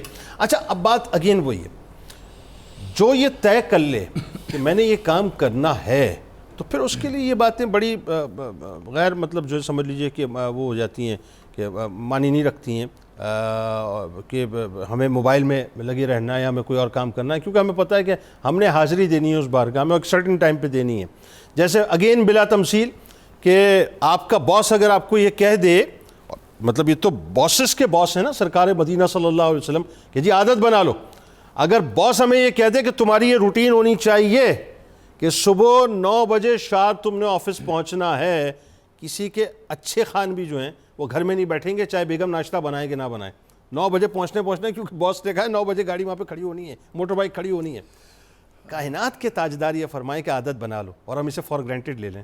لیکن کائنات کے تاجدار اور ان کے اہل بیت نے جس طرح سے نماز تہجد سے محبت فرمائی ہے اور ادائیگی کی ہے، یہ بھی تو ذرا بتلائیے نا، تاکہ شاید ہو سکتا ہے تھوڑی سی ہمیں شرم محسوس ہو جائے۔ دیکھیں تہجد کے جب فضائل ہم سنتے ہیں تو پھر دل کرتا ہے کہ تہجد پڑھیں، لیکن ایک بہت بڑی تعداد ہے جو اس نعمت سے محروم ہے۔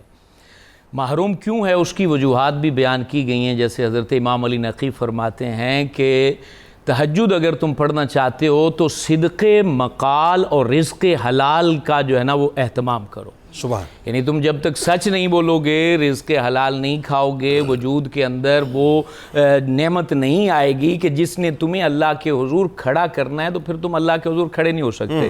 کیونکہ تہجد کی نماز کو صوفیہ نے کہا یہ لاڈلی نماز ہے اور لاڈلوں کو عطا کی جاتی ہے۔ کیا بات ہے بھائی، دوبارہ بتائیے۔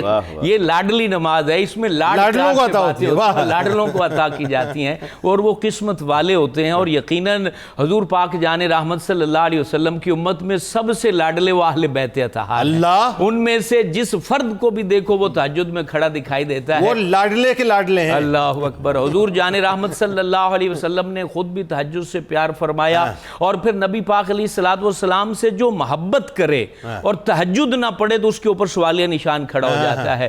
جو بھی امت میں آیا ہے اس نے تہجد کا بڑا اہتمام کیا ہے۔ حضرت علی المرتضیٰ شیر خدا کرم اللہ تعالی وجہ الکریم کے بارے میں آتا ہے کہ آپ رات کے پہر جو ہے وہ عبادت میں مصروف تھے اور گریا کر رہے تھے، اور وہاں پر آپ کے غلام نوف موجود تھے۔ وہ کہنے لگے کہ آپ اتنی بڑی ہستی ہیں، حضور فخر عالم علیہ السلام نے آپ کو اپنا اخی کہا ہے، آپ جو ہیں وہ حضرت فاطمہ الزہرا کے سر کے تاج ہیں، اور آپ کو بڑے اعزازات سے نوازا گیا ہے، تو آپ کے گریا کرنا ایسا کیوں ہے؟ آپ اس قدر زیادہ کیوں رو رہے ہیں اس پچھلے پہر میں؟ تو آپ آگے سے ارشاد فرماتے ہیں میری گردن پر اللہ تبارک و تعالیٰ کے احسانات کا بوجھ ہے، اور اس بوجھ کے شکرانے میں رو رہا ہوں۔ میں کیوں نہ روں جس نے مجھے اتنے بڑے اعزازات سے نوازا ہے؟ تو اس پہر میں اٹھ کر میں کیوں نہ روں؟ اور پھر حضرت سیدہ کائنات مخدومہ کائنات حضرت ام الحسنین فاطمہ الزہرا سلام اللہ علیہا، آپ رات ساری سجدوں میں گزار دیا کرتی تھی،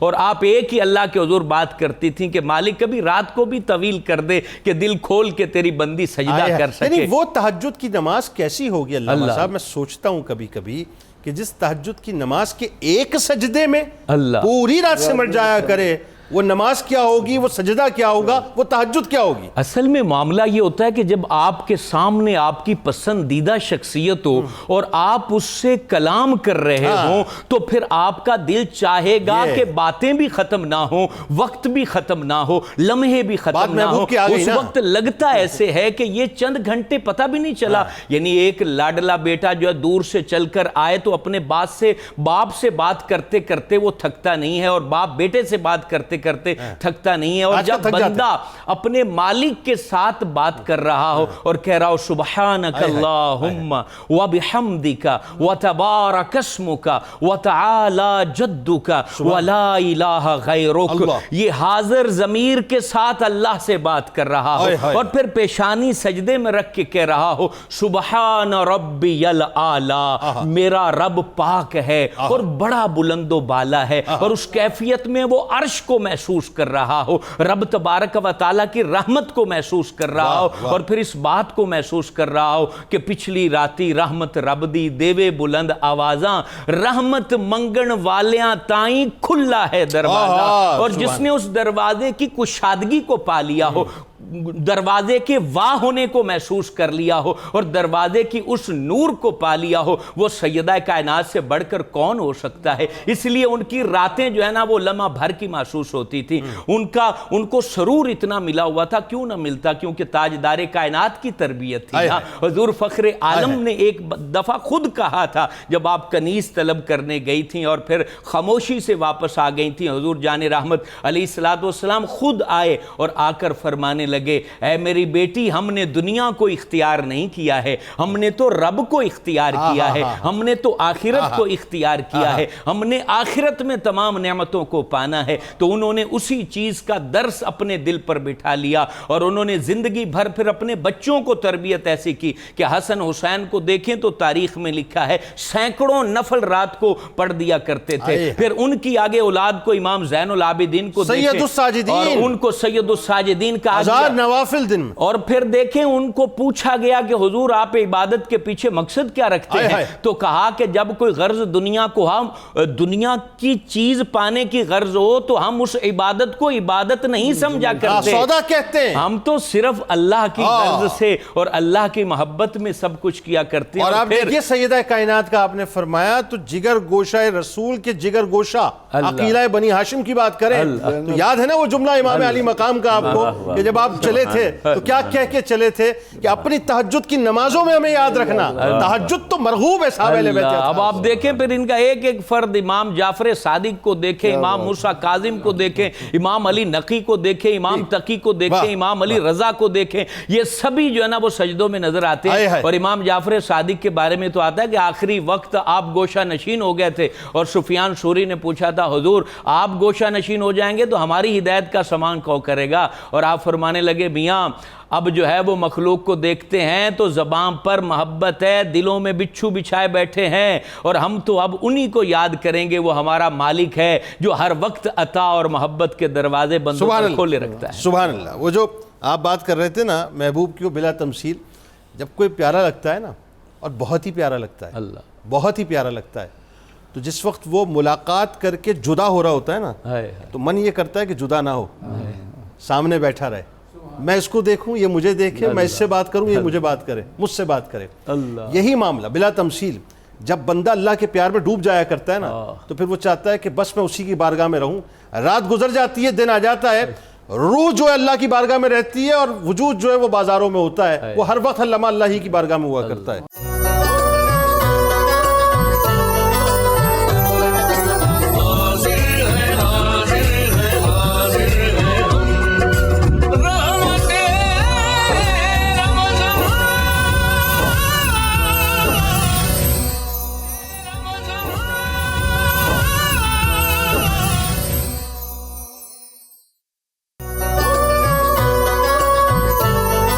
جناب ایک بار پھر میں آپ کو خوش آمدید کہتا ہوں ناظرین، اور 1445 ہجری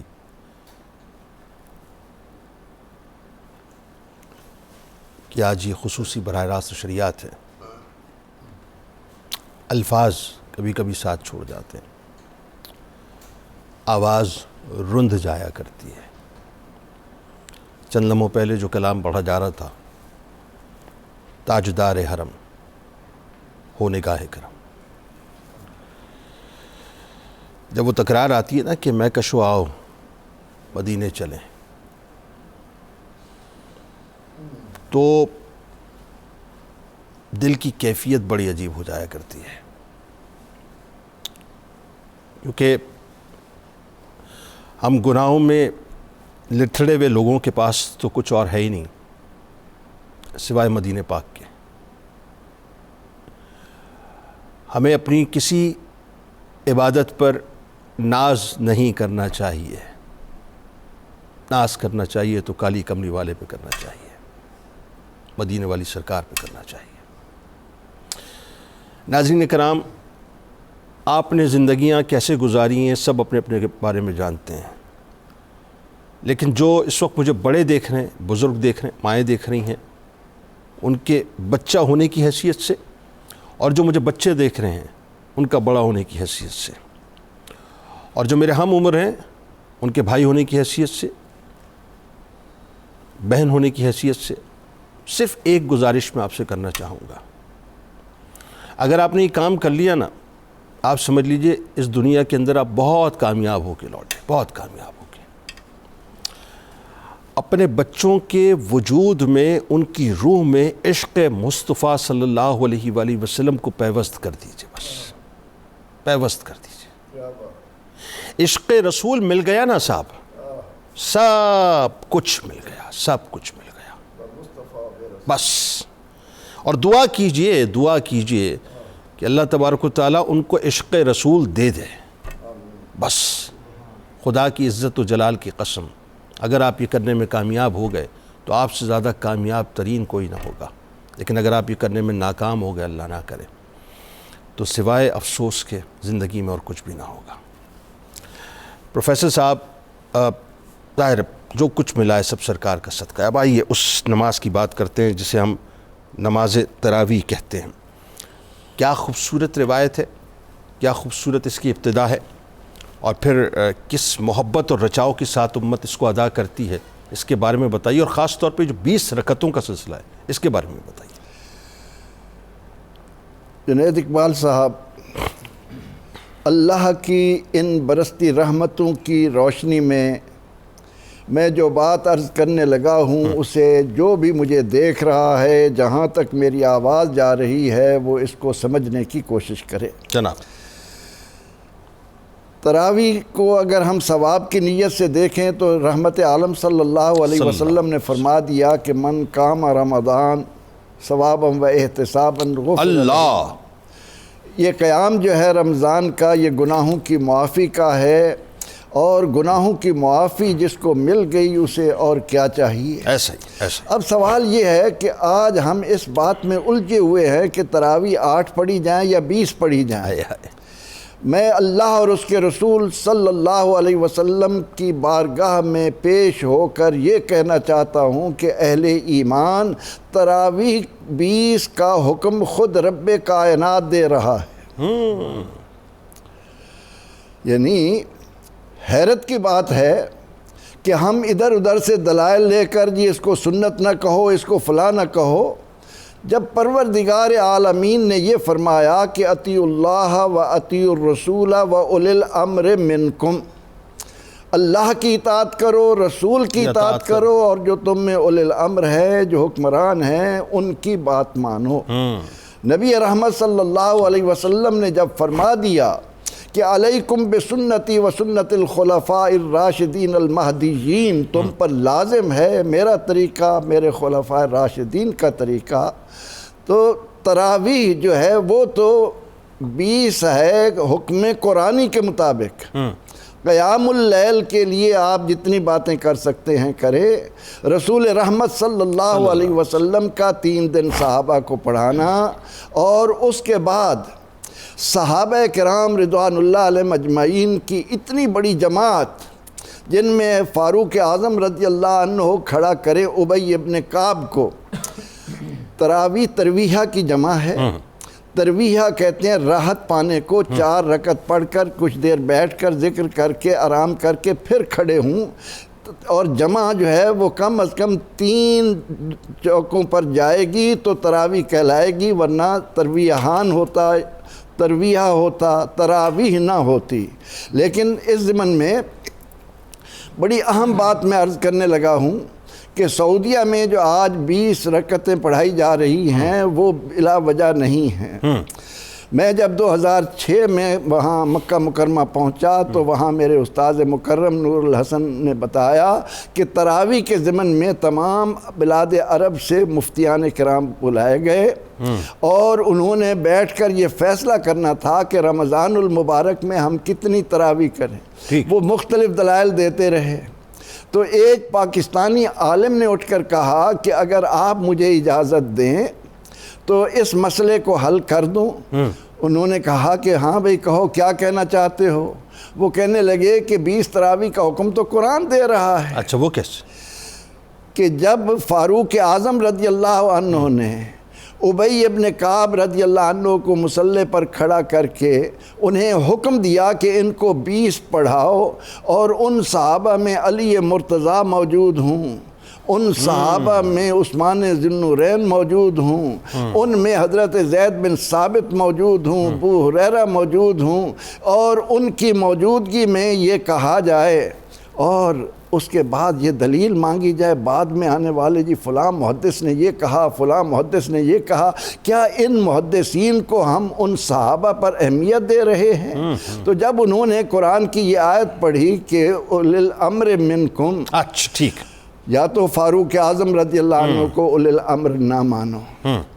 اگر انہیں اولی الامر مانتے ہو کہ رسول اکرم رحمت عالم صلی اللہ علیہ وسلم نے ان کی خلافت کے لیے ان کو صدیق اکبر رضی اللہ عنہ کے بعد کتنے شاندار انداز میں ان کی طرف بالکل اشارہ، تو ان کا ابی ابن کعب رضی اللہ عنہ کو حکم دینا کہ بعض تو ضعیف روایات تو ایسی موجود ہیں کہ ابی ابن کعب نے حضور علیہ السلام کی موجودگی میں آپ کے یعنی دنیاوی زندگی میں بھی 20 رکعتیں رمضان شریف میں پہلے پڑھائیں، لیکن میں اس بات کو طالب علم کے طور پر حجت بنا کر کہتا ہوں کہ جو بعد کے محدثین کو ان صحابہ رضی اللہ عنہم پر جو 20 پڑھ رہے تھے ترجیح دیتے ہیں، وہ ذرا اپنے گریبان میں جھانک کر دیکھیں کہ ہم کتنی بڑی بھول کر رہے ہیں۔ جب اس عالم نے ان علماء کے سامنے یہ رکھا تو ان کی آنکھیں کھل گئیں، انہوں نے متفقہ طور پر کہا کہ یہاں 20 رکعتیں پڑھائی جائیں گی۔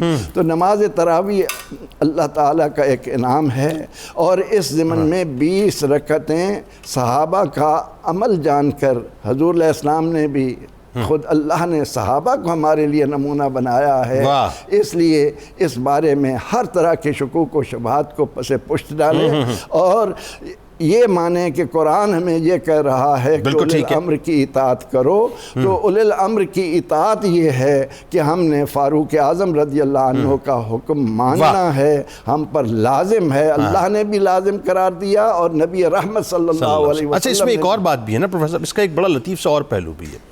بات یہ ہے کہ یہ سب کچھ ہم کیوں کرتے ہیں؟ دیکھیں نا، ایک اگر میں for the sake of argument یا صرف یہ سمجھانے کے لیے ایک بات مطلب کہ لوگوں کو کہ ایک تاجر جو ہوتا ہے وہ کیا چاہتا ہے صاحب کہ میں جو اپنی انویسٹمنٹ جو کر رہا ہوں وہ جتنا پروفٹ بڑھتا جائے اتنی انویسٹمنٹ میں بڑھاتا جاؤں گا، کیونکہ وجہ یہ ہے کہ مجھے پتہ ہے کہ میں یہاں اپنی انویسٹمنٹ کروں گا یہاں پروفٹ مجھے ملے گا۔ جو کاروبار چل پڑتا ہے تو کیا ہوتا ہے، آدمی کہتا ہے زیادہ سے زیادہ انویسٹمنٹ کرو تاکہ زیادہ سے زیادہ نفع ملے، کیونکہ اس کو نفع کی لالچ ہوتی ہے نا۔ بالکل اسی طرح سے بھائی اگر آرٹ پڑھنی ہے تو یہ سوچو اس کا پروفٹ 8 کا ملے گا، اور اگر 20 ادا کرو گے تو 20 کا پروفٹ ملے گا۔ تو کون مسلمان ہوگا صاحب جو زیادہ پروفٹ چھوڑ کے جو کم پروفٹ کی طرف جائے گا؟ اصل مقصود تو یہ ہے نا کہ اللہ کو راضی کرنا ہے، ساری عبادتوں کا مقصود یہ ہے۔ جی، تمام آئینہ سامنے ہونے کے باوجود کہ قرآن کہہ رہا ہے اطیعوا اللہ و اطیعوا الرسول و اولی الامر منکم، اولی الامر منکم قرآن کا اللہ کا حکم سامنے رکھتے ہوئے ذرا فیصلہ کر لیں کہ ہم اس کو جب ٹھکرائیں گے فاروق اعظم رضی اللہ عنہ کی بات کو تو ہم کہاں کھڑے ہوں گے، بالکل ٹھیک، ہم اپنے آپ سے کیسے سوال کر سکیں۔ اور اگین وہی بات ہے کہ 8 ادا کرنے کے بعد 12 ادا کرنے کے لیے معاذ اللہ ثم معاذ اللہ کسی اور کے پاس تو نہیں جا رہے نا، کسی اور کی بارگاہ پہ تو نہیں جا رہے بھائی، وہ 8 بھی اللہ کی بارگاہ میں ادا کر رہے ہیں اور یہ 12 بھی اللہ کی بارگاہ میں ادا کریں گے، تو ٹوٹیلٹی میں جو 20 ادا کریں گے وہ اللہ ہی کی بارگاہ میں ادا کریں گے، اور ثواب کون دے گا؟ اللہ ہی دے گا۔ غرض کیا ہے؟ ثواب کی غرض ہے۔ کیوں چاہیے بھائی؟ جنت چاہیے، اس لیے چاہیے کہ اللہ راضی ہو جائے، اللہ کا قرب مل جائے، تو سارا معاملہ اسی گرد گھومتا ہے۔ پھر سمجھ میں نہیں آتی بات کہ بھائی یہ ادا کریں گے، یہ ادا بھائی کیوں نہیں کر لیں، اس میں کیا مسئلہ ہے؟ کوئی مسئلہ ہے کیا؟ کوئی مسئلہ نہیں ہے، درود پاک پیش کیجیے سرکار کی بارگاہ میں۔ ہم پر لازم آتا ہے کہ ہم امت کو وسوسوں سے بچائیں، امت کو ایک مقام پر جمع بالکل صحیح، بالکل ٹھیک، بالکل ٹھیک ہے۔ درود پاک پیش کیجئے سرکار کی بارگاہ میں۔ انشاءاللہ لارڈ کے سلسلے کو یہیں سے جوڑتے ہیں، اور آپ کو ایک صلاۃ و تسبیح کے بارے میں بھی تو بتلانا ہے، اس کے بارے میں ضرور آپ نے سننا ہے، کیونکہ اس کا طریقہ بھی آپ کو بتلائیں گے، اور آپ کو بتلائیں گے کہ صلاۃ و تسبیح آپ نے کیسے ادا کرنی ہے انشاءاللہ۔ درود پاک پیش کیجئے۔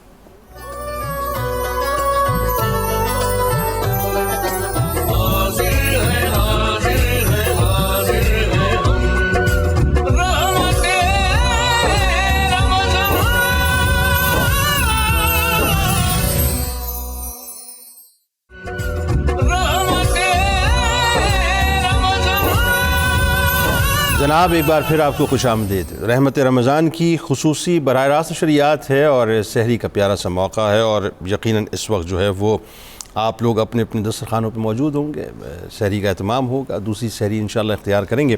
لیکن جو نماز تراویح کی بات ہو رہی ہے ناظرین، یہ بڑا ایک لطیف نقطہ ہے جس پہ اب جا کے ہم بات کرتے ہیں۔ آپ دیکھیے کہ جیسے ہی رمضان کے چاند کا اعلان ہوتا ہے مساجد جو ہیں بھر جایا کرتی ہیں، ایک ہجوم، ایک جم غفیر مسلمانوں کا نکل کر آتا ہے مساجد کی جانب، اور ایک بڑی حسین سی جو کیفیت ہے وہ آپ کو چاروں طرف کیفیات نظر آ رہی ہوتی ہیں چاروں طرف۔ سارے چہرے چمک رہے ہوتے ہیں، باوضو ہوتے ہیں لوگ، ایک کے ساتھ ایک کھڑا ہوتا ہے، شولڈر سے شولڈر ملا کے. ذرا یہ بتائیے مفتی صاحب، یہ جو اب اس کا ایک اور اسپیکٹ پہ ہم بات کرتے ہیں، یعنی ایک اسپیکٹ تو اس کا ظاہر ہے وہ ہے، ایک اسپیکٹ اور ہے اس میں کہ یہ جو لوگوں کا آپس پہ شولڈر ٹو شولڈر کھڑے ہونا ہے، یہ جو قرآن پاک کو سننا ہے، یہ جو اللہ کی بارگاہ میں حاضر ہونا ہے، اور یہ تواتر کے ساتھ جو ہے وہ بالکل چاند رات سے لے کے جو ہے وہ چاند رات تک سے پہلے کا معاملہ رہتا ہے. یہ اس کے اسپریچول ایک تو فوائد، اس کے فزیکل فوائد، اور جو اس کے سوشل مطلب جو امپیکٹ ہے اس کا وہ کیا، ذرا یہ بھی بتائیں نماز تراویح کا. دیکھیے جنید بھائی، جیسے ہم دنیا میں مثال لے سکتے ہیں کہ اگر آپ کوئی پھول بھی اگانا چاہتے ہیں تو ان کا خاص موسم ہوتا ہے. ہاں، تو اگر دل کی سرزمین پر اللہ کی عبادت اور بندگی، اس کی معرفت، اس کے قرب کی فصل یا پھول اگانا چاہتے ہیں، اس کا بھی موسم ہے، اور وہ موسم رمضان المبارک. کیا اچھا ہے، کیا اچھا لہٰذا ہے. آقا علیہ الصلوۃ والسلام کے معمولات کو دیکھا جائے تو آپ عبادتوں کو بڑھا دیا کرتے تھے، بلکہ آپ شعبان المبارک سے بڑھا لیا کرتے تھے، اور رمضان المبارک میں عبادتوں کو بڑھا لیا کرتے تھے. اللہ. لہٰذا جب یہ مہینہ یہ پیغام لایا ہے ہمارے پاس کہ اپنی زندگی میں عبادتوں کو بڑھاؤ، تو لہٰذا ہم تراویح کی اس بحث میں پڑ جائیں کہ اس کو گھٹانا ہے، تو یہ کسی طور پر بھی دین کے مزاج کے موافق نظر نہیں آتی. فنی بحثیں اپنی جگہ پر ہیں، مگر یہ کہ جو حضرت عمر بن خطاب رضی اللہ تعالیٰ عنہ نے حکم فرمایا اور تمام صحابہ کرام کا گویا اس پر اجماع ہو گیا 20 تراویح، جبکہ اگر ہم عدد پڑھیں تو 20 سے زیادہ کا عدد بھی آیا ہے. اچھا. حتیٰ کہ آقا علیہ الصلوۃ والسلام کے معمولات مبارکہ میں ان چیزوں کو اگر دیکھیں تو بعض نے تو 30 سے زیادہ کا عدد لکھا، 36 کا لکھا، 40 تک لکھا. تو یعنی عبادتوں کو بڑھانا ہے، اور آقا علیہ الصلوۃ والسلام نے اس ماہ مبارک میں اسے بڑھایا، گھٹایا نہیں ہے. تو لہٰذا اب اگر فرض کریں کہ 8 پڑھنے والا ہے، ایک 20 پڑھنے والا ہے، قبر میں پہنچ گئے، پہلی رات وہاں فیصلہ ہو جائے گا بھی کیا تھا اور کیا نہیں تھا. تو اگر وہاں پتہ چلا کہ 20 تھیں تو جو 8 پڑھ کے آئے وہ کہاں سے پوری کریں گے؟ اور اگر وہاں پتہ چلا کہ 8 ہیں، چلو اگر دنیا میں آپ اس کا فیصلہ نہیں کرنا چاہتے تو جب وہاں پتہ چلا کہ 8 ہیں تو جو باقی 12 ہیں کیا وہ اللہ پاک کی بارگاہ سے رد کر دیا؟ نہیں، وہ تو آپ کے اکاؤنٹ میں کریڈٹ ہو جائیں گے. لہٰذا اس کو بڑھانا سیکھیے، گھٹانا نہ سیکھیے. اور گھٹانے کا اگر عمل کریں گے تو یہ تو نوجوان نسل کو، معاشرے کو الٹا عبادتوں سے دور کرنے والی بات ہے. بالکل صحیح. اور تنازع تب بنتا ہے جب کوئی طبقہ اس کو فرض قرار دے رہا ہو، واجب قرار دے رہا ہو، دین میں ضروری قرار دے رہا ہو، تو تب تو آپ کہہ سکتے ہیں کہ بھائی ایک ایسا بوجھ آپ دوسروں پر کیوں ڈال رہے ہیں جس کی دلیل کبھی نہیں ہے. نہیں، صحیح. تو لہٰذا جب یہ سنت کے درجے پر ہے تو سنت موقدہ کے درجے پر ہے، تو لہٰذا سنت کے درجے پر ہے تو اس کو تو بڑھانا ہے. اور 20 بھی میں سمجھتا ہوں کہ یہ صحابہ کرام کے مطابق وہ عدد ہے، ان کے اجماع سے ثابت ہوتا ہے جس پر آقا علیہ السلام کا اکثر معمول تھا. اچھا، جہاں تک اس ماہ مبارک میں عبادتوں کو بڑھانے کا منظر ہے، آپ نے جو بات کی، آقا علیہ السلام نے 3 دن ادا فرمایا، اور پھر 3 دن مسجد نبوی میں نہیں، پھر گھر میں ادا فرمائی. اس کی حکمت محدثین نے یہ لکھی کہ وہ منظر اللہ تعالیٰ کو اتنا پسند تھا کہ آقا علیہ السلام نے فرمایا کہ کہیں ایسا نہ ہو تم پر فرض کر دیا جائے. یعنی یہ تراویح کا منظر اللہ کی بارگاہ میں اتنا پسندیدہ منظر ہے کہ اگر آقا علیہ السلام اس عمل مبارک کو مسجد نبوی میں آ کر اجتماعی طور پر جاری رکھتے تو عین ممکن تھا کہ یہ فرض ہو جاتا. تو آقا علیہ السلام نے امت پر کرم فرمایا، نرمی فرمائی کہ پھر اسے گھر میں ادا فرمایا. تو لہٰذا اس کے تراویح کے جو دینی فوائد ہیں وہ بھی ہیں، پھر اس کے روحانی فوائد ہیں، پھر اس کے معاشرتی فوائد ہیں. جب آپ مل کے کھڑے ہوتے ہیں تو ایک دین کا منظر سامنے آتا ہے، عبادت کا منظر سامنے آتا ہے، اور مسلم معاشرے میں عبادتوں کو رواج دینا ہوتا ہے، اجتماعی عبادتوں کو اس لیے بڑھانا ہوتا ہے تاکہ عبادت کا ذوق اور رغبت پیدا. بالکل ٹھیک ہے. اور اگین وہی بات کہ اس کے جو سماجی پہلو آپ دیکھیے صاحب کہ جب آپس میں آپ ملتے ہیں تو ایک دوسرے کے دکھ سکھ جو ہیں وہ شیئر بھی ہوتے ہیں، سانجھے بھی ہوتے ہیں، اور لوگ ایک دوسرے کے مددگار بھی ہو جایا کرتے ہیں. پھر ہمیں پتہ ہوتا ہے کہ کون سے گھر کے اندر کیا تکلیف ہے، لوگ مل بیٹھ کے معاملے کو حل کر لیا کرتے ہیں. تو ایک ظاہر اس میں گفتگو بہت ہو سکتی ہے، لیکن اب اس نماز کی طرف آ جاتے ہیں جس کے بارے میں سرکار مدینہ صلی اللہ علیہ وآلہ وسلم نے فرمایا کہ ہو سکے تو روز، ہو سکے تو ہفتے میں ایک بار، مہینے میں ایک بار، سال میں ایک بار، یا عمر میں ایک بار جو ہے وہ ضرور ادا کر لو. اور یہ تو تحفہ بنیادی طور پہ آپ کے چچا جان کی وجہ سے ہمیں ملا نا امت کو، حضرت عباس رضی اللہ تعالیٰ عنہ. تو صلاۃ التسبیح کے بارے میں بتائیے اسپیسیفکلی، اور اس کا طریقہ کار پہلے لوگوں کو سمجھائیے، پھر نوافل کے بارے میں اور اس کی اہمیت کے بارے میں بتائیے. دیکھیں نماز تسبیح جو ہے اس کے بارے میں حضور فخر عالم جانے کائنات صلی اللہ علیہ وآلہ وسلم نے اپنے چچا حضور حضرت عباس بن عبد المطلب سے یہ ارشاد فرمایا تھا کیا ایسا تحفہ نہ دوں جس سے گناہ معاف ہو جاتے ہیں اور اللہ بڑا کرم فرماتا ہے؟ تو آپ نے کہا حضور ضرور عطا فرمائیے۔ تو پھر نماز تسبیح جو ہے حضور علیہ الصلوۃ نے یہ نفل نماز ہے جو اپنے چچا کو بتائی اور ان کے ذریعے ہم تک یہ کرم کا منبع پہنچا، اور آپ نے ارشاد فرمایا کہ اس کو ہو سکے تو روزانہ پڑھ لیا کرو، ہفتے میں ایک دفعہ پڑھ لیا کرو، یا مہینے میں ایک دفعہ پڑھ لیا کرو، یا سال میں ایک دفعہ ضرور پڑھا کرو، یا زندگی میں کم از کم ایک دفعہ اس کو ضرور پڑھو۔ اور حضرت عبدالعزیز بن ابی داؤد ارشاد فرماتے ہیں جو چاہتا ہے کہ اس کے غم دور ہو جائیں اور مصیبت ختم ہو جائے تو وہ نماز تسبیح پڑھا کرے۔ اور پھر آپ ارشاد فرماتے ہیں کہ جو شخص جنت میں جانا چاہتا ہے تو اس کے لیے بہترین وظیفہ نماز تسبیح ہے۔ نماز تسبیح پڑھنے کا طریقہ یہ کہ یہ 4 رکعت کی نماز ہے اور نفل نماز ہے، اور نفل کی جیسے آپ نیت کرتے ہیں ویسے آپ نیت کریں گے، اور اس میں آپ پہلی رکعت میں سبحانک اللہم و بحمدک کا ثنا پڑھیں گے، اس کے بعد آپ 15 دفعہ جو ہے یہ تسبیح پڑھیں گے، سبحان اللہ والحمدللہ ولا الہ الا اللہ واللہ اکبر۔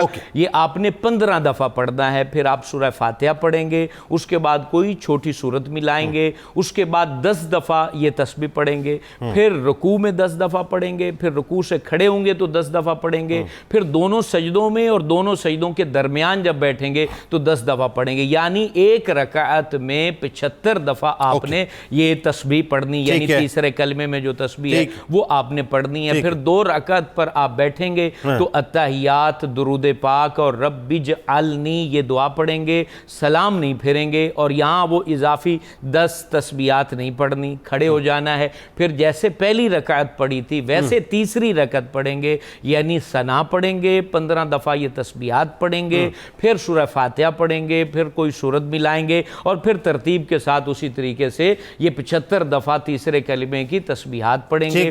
پھر آپ چوتھی رکعت پر بیٹھ کر التحیات، درود ابراہیمی اور آخر کی دعا پڑھ کے سلام پھیر دیں گے۔ چوتھی رکعت بغیر ثنا کے ہاں، چوتھی رکعت بغیر ثنا کے۔ تیسری رکعت میں ثنا ضروری ہے؟ تیسری رکعت میں آپ ثنا پڑھیں گے، یعنی یہ جو ہوتا ہے ثنا ہوتی ہے یہ واجب نہیں ہوتی ہے، یہ استحبابی عمل ہوتا ہے، اس کو آپ پڑھ لیں گے۔ تو اس طریقے سے نماز تسبیح پڑھیں۔ یہاں ایک بات 300 مرتبہ، ہاں یہ پھر 4 تیسرا کلمہ 300 مرتبہ ہو گیا نا، 300 مرتبہ واللہ اکبر تک۔ جی تو یہاں پر یہ بات عرض کرنا چاہتا ہوں کہ ہمارے ہاں کیونکہ طنز جس طریقے سیاست میں ہے، معاشرتی زندگی میں ہے، اب ہم نے طنز کو عبادات میں بھی شامل کر دیا۔ اچھا وہ کیا؟ وہ کس طریقے، جیسے رمضان آتا ہے یہ بات بڑے بڑے جو ہے نا وہ لوگ بول رہے ہوتے ہیں اب جی رمضانی مسلمان مسجد میں آئیں گے۔ اچھا ٹھیک ہے، پورا سال عبادت کرنی چاہیے، لیکن یاد رکھیں ایک لمحے کے لیے بھی کوئی بندہ اللہ کے دربار میں آ گیا اور ہو سکتا ہے اس کا وہ لمحہ قبول ہو جائے،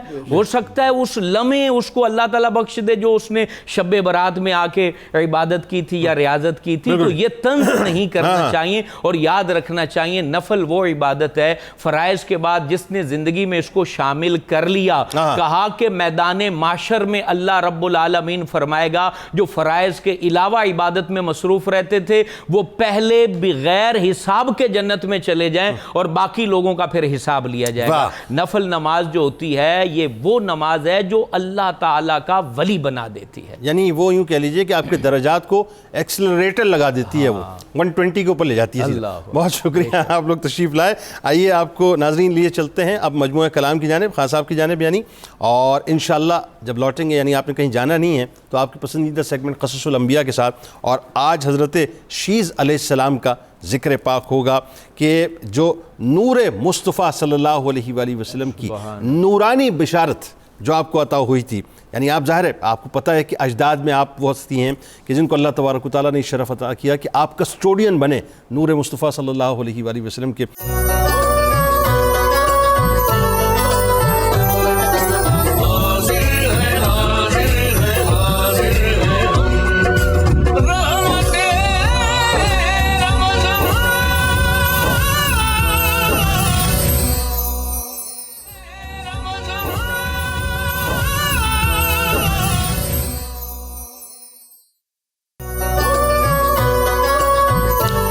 جناب رحمت رمضان کی خصوصی براہ راست شریعت میں آخری سیگمنٹ یعنی قصص الانبیاء کے ساتھ میں حاضر خدمت ناظرین، اور آج انشاءاللہ ذکر پاک ہوگا حضرت آدم علیہ السلام کے شہزادے حضرت شیز علیہ السلام کا۔ ہمارے ساتھ جڑے رہیے کیونکہ آج نور مصطفیٰ صلی اللہ علیہ وآلہ وسلم کی بات ہوگی۔ بات یہ ناظرین، آدم علیہ السلام کو اللہ تبارک و تعالیٰ نے اولاد کی کثرت سے نوازا، لیکن ان میں سے جو ایک صاحبزادے یعنی سیدنا شیز علیہ السلام تھے، ان کو مقام نبوت سے باقاعدہ سرفراز فرمایا اور آپ علیہ السلام پر 50 صحیفے بھی باقاعدہ نازل ہوئے۔ حضرت شیز علیہ السلام کی ولادت ناظرین اس وقت ہوئی جب حضرت حابیل علیہ السلام کو وصال فرمائے کافی عرصہ گزر چکا تھا۔ ایک روایت کے مطابق جب حضرت آدم علیہ السلام کی عمر مبارک 130 سال ہوئی تو اس وقت اللہ تبارک و تعالیٰ نے حضرت آدم علیہ السلام اور حضرت حوا سلام اللہ علیہ کو ایک خوبصورت اور نیک سیرت فرزند عطا فرمایا۔ سیدنا شیز علیہ السلام شکل و صورت میں بالکل اپنے والد ماجد سیدنا آدم علیہ السلام جیسے تھے، اور ان کی ولادت پر حضرت حوا سلام اللہ علیہ نے فرمایا کہ اللہ تبارک و تعالیٰ نے مجھے حابیل کے عوض ایک بیٹا عطا کیا ہے۔ حضرت شیز علیہ السلام ناظرین، ان کا نام جو ہے وہ عربی میں شیز تھا، جبکہ عبرانی زبان میں شیز ہے اور اس کے معنی اللہ کا تحفہ بنتا ہے۔ آدم علیہ السلام کی سیرت کے باب میں ناظرین یہ بیان کیا جاتا ہے کہ حضرت شیز علیہ السلام تنہا پیدا ہوئے۔ حافظ ابن کثیر رحمۃ اللہ علیہ سیدنا عبداللہ ابن عباس رضی اللہ تعالیٰ عنہما سے روایت بیان کرتے ہیں کہ رسول کریم صلی اللہ علیہ وآلہ وسلم نے فرمایا حضرت آدم علیہ السلام کے ہاں جو بھی بیٹا پیدا ہوتا تو اس کے ساتھ بیٹی ضرور پیدا ہوتی، تو اس بچی کے ساتھ پیدا ہونے والا بچہ دوسرے بچے کے ساتھ پیدا ہونے والی بچی سے شادی کرتا، لیکن حضرت شیز علیہ السلام تنہا پیدا ہوئے۔ آپ علیہ السلام کے عام معمول سے ہٹ کر تنہا پیدا ہونے کی حکمت ناظرین بیان کرتے ہوئے حضرت علامہ احمد بن قسطلانی رحمۃ اللہ علیہ لکھتے ہیں کہ حضرت حوا سلام اللہ علیہ نے اپنے بیٹے حضرت شیز علیہ السلام کو اکیلے ہی جنم دیا، ان کے ساتھ لڑکی کی ولادت نہیں ہوئی۔ یہ اس ہستی کی عزت و تکریم کے لیے ہوا جن کی سعادت مندی کو اللہ تبارک و تعالیٰ نے نبوت کے ذریعے ظاہر فرمانا تھا۔ حضرت علامہ زرقانی رحمۃ اللہ علیہ فرماتے ہیں کہ جس ہستی کے اکرام میں حضرت شیز علیہ السلام کی ولادت اکیلے میں ہوئی، یہ ہستی حضرت محمد مصطفیٰ صلی اللہ علیہ وآلہ وسلم کی ذات والا صفات ہے۔ حضرت شیز علیہ السلام کے چہرے کو اللہ تبارک و تعالیٰ نے اس نور سے چمکا دیا تھا جس نور سے سیدنا آدم علیہ السلام کے مقدس چہرے کو خوبصورتی کا تاج پہنایا تھا۔ گو ناظرین، حضرت شیز علیہ السلام کے چہرے میں ہمارے پیارے نبی کریم صلی اللہ علیہ وآلہ وسلم کا نور اپنی نورانی تابانیوں کے ساتھ جلوہ افروز تھا، اور فرشتوں نے سیدنا آدم علیہ السلام کو اس بات کی خوشخبری بھی سنائی تھی کہ آپ کے بیٹے کے چہرے کو اللہ تبارک و تعالیٰ نے نور مصطفیٰ صلی اللہ علیہ وآلہ وسلم سے مزین فرما دیا ہے۔ ناظرین کرام، حضرت علامہ احمد بن محمد قسطلانی رحمۃ اللہ علیہ فرماتے ہیں کہ سیدنا آدم علیہ السلام نے اپنی وفات کے وقت حضرت شیز علیہ السلام کو وصیت بھی فرمائی اور نور مصطفیٰ صلی اللہ علیہ وآلہ وسلم اور وجود مصطفیٰ کے ظہور کی بشارت عظمیٰ بھی عطا فرمائی، اور وہ بشارت کچھ یوں ملتی ہے کہ حضرت آدم علیہ السلام اپنے بیٹے حضرت شیز علیہ السلام کو وصیت کرتے ہوئے یہ فرماتے ہیں کہ اے بیٹے، میرے بعد اس زمین پر تم میرے خلیفہ بننے والے ہو اور میری اس وصیت کو مضبوطی سے تھام لو۔ اے بیٹے، جب بھی تم اللہ کا ذکر کرنا تو اس ذکر کے ساتھ ذکر مصطفیٰ صلی اللہ علیہ وآلہ وسلم بھی ضرور کرنا، اور کبھی اس ذکر محمد صلی اللہ علیہ وآلہ وسلم کو ذکر الہی سے جدا نہ کرنا۔ حضرت شیز علیہ السلام نے اس کی وجہ دریافت کی تو آدم علیہ السلام نے فرمایا کہ جب اللہ تعالیٰ نے مجھے پیدا کیا تو میں نے عرش کے ستونوں پر اسم محمد صلی اللہ علیہ وآلہ وسلم کو لکھا ہوا دیکھا، پھر مجھے آسمانوں کی سیر کرائی گئی اور میں نے کوئی ایک بھی عزت و بلندی والا مقام ایسا نہیں دیکھا جہاں اسم محمد صلی اللہ علیہ وآلہ وسلم مکتوب نہ ہو۔ پھر مجھے میرے رب نے جنت میں سکونت بخشی، میں نے جنت کا کوئی ایسا محل و کمرہ نہیں دیکھا جہاں یہ نام نہ لکھا ہوا ہو، پھر میں نے یہ نام فرشتوں کی آنکھوں اور پیشانیوں پر بھی لکھا ہوا دیکھا، اور جنت کے ہر درخت اور ہر پتے پر یہ نام دیکھا، اور سدرۃ المنتہا کے پتوں پر بھی یہی نام دیکھا، جس مقام پر بھی دیکھا دیکھا ہر عزت والے مقام پر نام محمد صلی اللہ علیہ وآلہ وسلم لکھا ہوا دیکھا. اسی لیے بیٹے شیز اسم محمد صلی اللہ علیہ وآلہ وسلم کا ذکر کثرت سے کیا کرنا، کیونکہ ملائکہ بھی ہر وقت اسم محمد صلی اللہ علیہ وآلہ وسلم کا ذکر کرتے ہیں. یعنی یہ وصیت حضرت آدم علیہ السلام نے حضرت شیز علیہ السلام کو کی. اس کے بعد ناظرین جو سب سے اہم وصیت یعنی بشارت بھی عطا ہوئی، اور وہ کچھ اس انداز سے عطا ہوئی کہ اے میرے بیٹے شیز تم ایسی خاتون سے عقد کرنا. اب یہ آدم علیہ السلام اپنے بیٹے کو ایک اور وصیت فرما رہے، اور توجہ سے سنیے کہ کس انداز سے نور مصطفیٰ صلی اللہ علیہ وآلہ وسلم کے حوالے سے باقاعدہ اہتمام ہو رہا ہے. فرماتے ہیں کہ تم ایسی خاتون سے عقد کرنا جو سیرت و کردار میں اپنی مثال آپ ہو، نیک ہو، صالح ہو، کیونکہ آپ ہی کی ذریت سے نور مصطفیٰ صلی اللہ علیہ وآلہ وسلم منتقل ہوتا ہوا وجود ظاہری کے ساتھ ظہور پذیر ہوگا. اور فرمایا کہ اس پاک نور مصطفیٰ صلی اللہ علیہ وآلہ وسلم کو خوب نیک سیرت اور معزز خاتون کے سپرد کرنا. ذرا قدرت کا نظام دیکھیے صاحب کہ میرے آپ کے آقا و مولا صلی اللہ علیہ وآلہ وسلم کے نور کو وہ کس انداز سے اور کس اہتمام سے اور کس پروٹوکول کے ساتھ منتقل فرما رہا ہے. یعنی چنانچہ اللہ تعالیٰ نے حضرت شیز علیہ السلام کی زوجہ محترمہ کا انتخاب اور اعزاز بھی اس معزز خاتون کو بخشا جو حضرت حوا سلام اللہ علیہا کے بعد ساری زمین میں حسن و جمال میں اور پاکیزگی و طہارت میں حضرت حوا سلام اللہ علیہا کی پرتو تھیں. ناظرین کرام، اللہ تعالیٰ نے اس نور مصطفیٰ صلی اللہ علیہ وآلہ وسلم کی حفاظت کا اہتمام کیسے شاندار انداز سے فرمایا کہ جب حضرت شیز علیہ السلام کا نکاح ہوا تو حضرت جبرائیل علیہ السلام نے خطبہ نکاح پڑھا اور 70,000 فرشتوں کو باقاعدہ گواہ بنایا. اور یہ سارا پروٹوکول جیسا میں نے عرض کیا صرف اس لیے تھا کہ حضرت شیز علیہ السلام کی ذریت سے نور مصطفیٰ صلی اللہ علیہ وآلہ وسلم کا ظہور ہونا تھا. چنانچہ ناظرین یہ وصیت اولاد آدم میں جاری رہی اور ایک زمانے سے دوسرے زمانے میں منتقل ہوتی رہی، یہاں تک کہ اللہ تعالیٰ نے یہ نور مصطفیٰ صلی اللہ علیہ وآلہ وسلم حضرت عبد المطلب رضی اللہ تعالیٰ عنہ کی شخصیت میں ودیت فرما دیا، اور ان کے حضرت عبداللہ علیہ السلام کی ولادت باسعادت ہوتی ہے جو کہ حضور نبی کریم صلی اللہ علیہ وآلہ وسلم کے پیارے بابا جان ہیں. حضور نبی کریم صلی اللہ علیہ وآلہ وسلم نے ناظرین اپنی زبان اقدس سے پاک پشتوں، یہ سمجھ لیں لوگ کیونکہ بہت سے لوگ زبان درازی کرتے ہیں اس موضوع کے اوپر، سمجھ لیں اس بات کو کہ آپ فرماتے ہیں کہ پاک پشتوں اور پاک رحموں کی طہارت یعنی آپ خود بیان کرتے ہوئے اس انداز سے دنیا میں آنے والے ہر مسلمان کو یہ بتلا رہے ہیں کہ یہاں جو ہے زبان بالکل نہ کھولنا، کہ حضرت عبداللہ ابن عباس رضی اللہ تعالیٰ عنہ سے مروی ہے. اور کیا مروی ہے ذرا توجہ سے سن لیں کہ سرکار علیہ السلام نے فرمایا کہ میرے والدین کبھی بھی بغیر نکاح کے نہیں ملے، اللہ تعالیٰ ہمیشہ مجھے پاک پشتوں سے پاکیزہ رحموں میں منتقل فرماتا رہا، اور جب بھی لوگوں کے دو گروہ ہوئے تو مجھے ان میں سے بہترین گروہ کے اندر رکھا گیا. سیدنا عباس بن عبد المطلب رضی اللہ تعالیٰ عنہ فرماتے ہیں کہ میں نے حضور نبی کریم صلی اللہ علیہ وآلہ وسلم سے عرض کیا یا رسول اللہ صلی اللہ علیہ وآلہ وسلم، قریش بیٹھے ایک دوسرے کے حسب نسب پر گفتگو کر رہے ہیں. حضور نبی کریم صلی اللہ علیہ وآلہ وسلم نے فرمایا کہ اللہ تعالیٰ نے مخلوق بنائی تو مجھے اس کے دو حصوں میں سے بہتر حصے میں رکھا، پھر قبیلے بنائے تو مجھے بہتر قبیلے میں رکھا، پھر گھر اور خاندان بنائے تو مجھے بہترین خاندان میں پیدا کیا.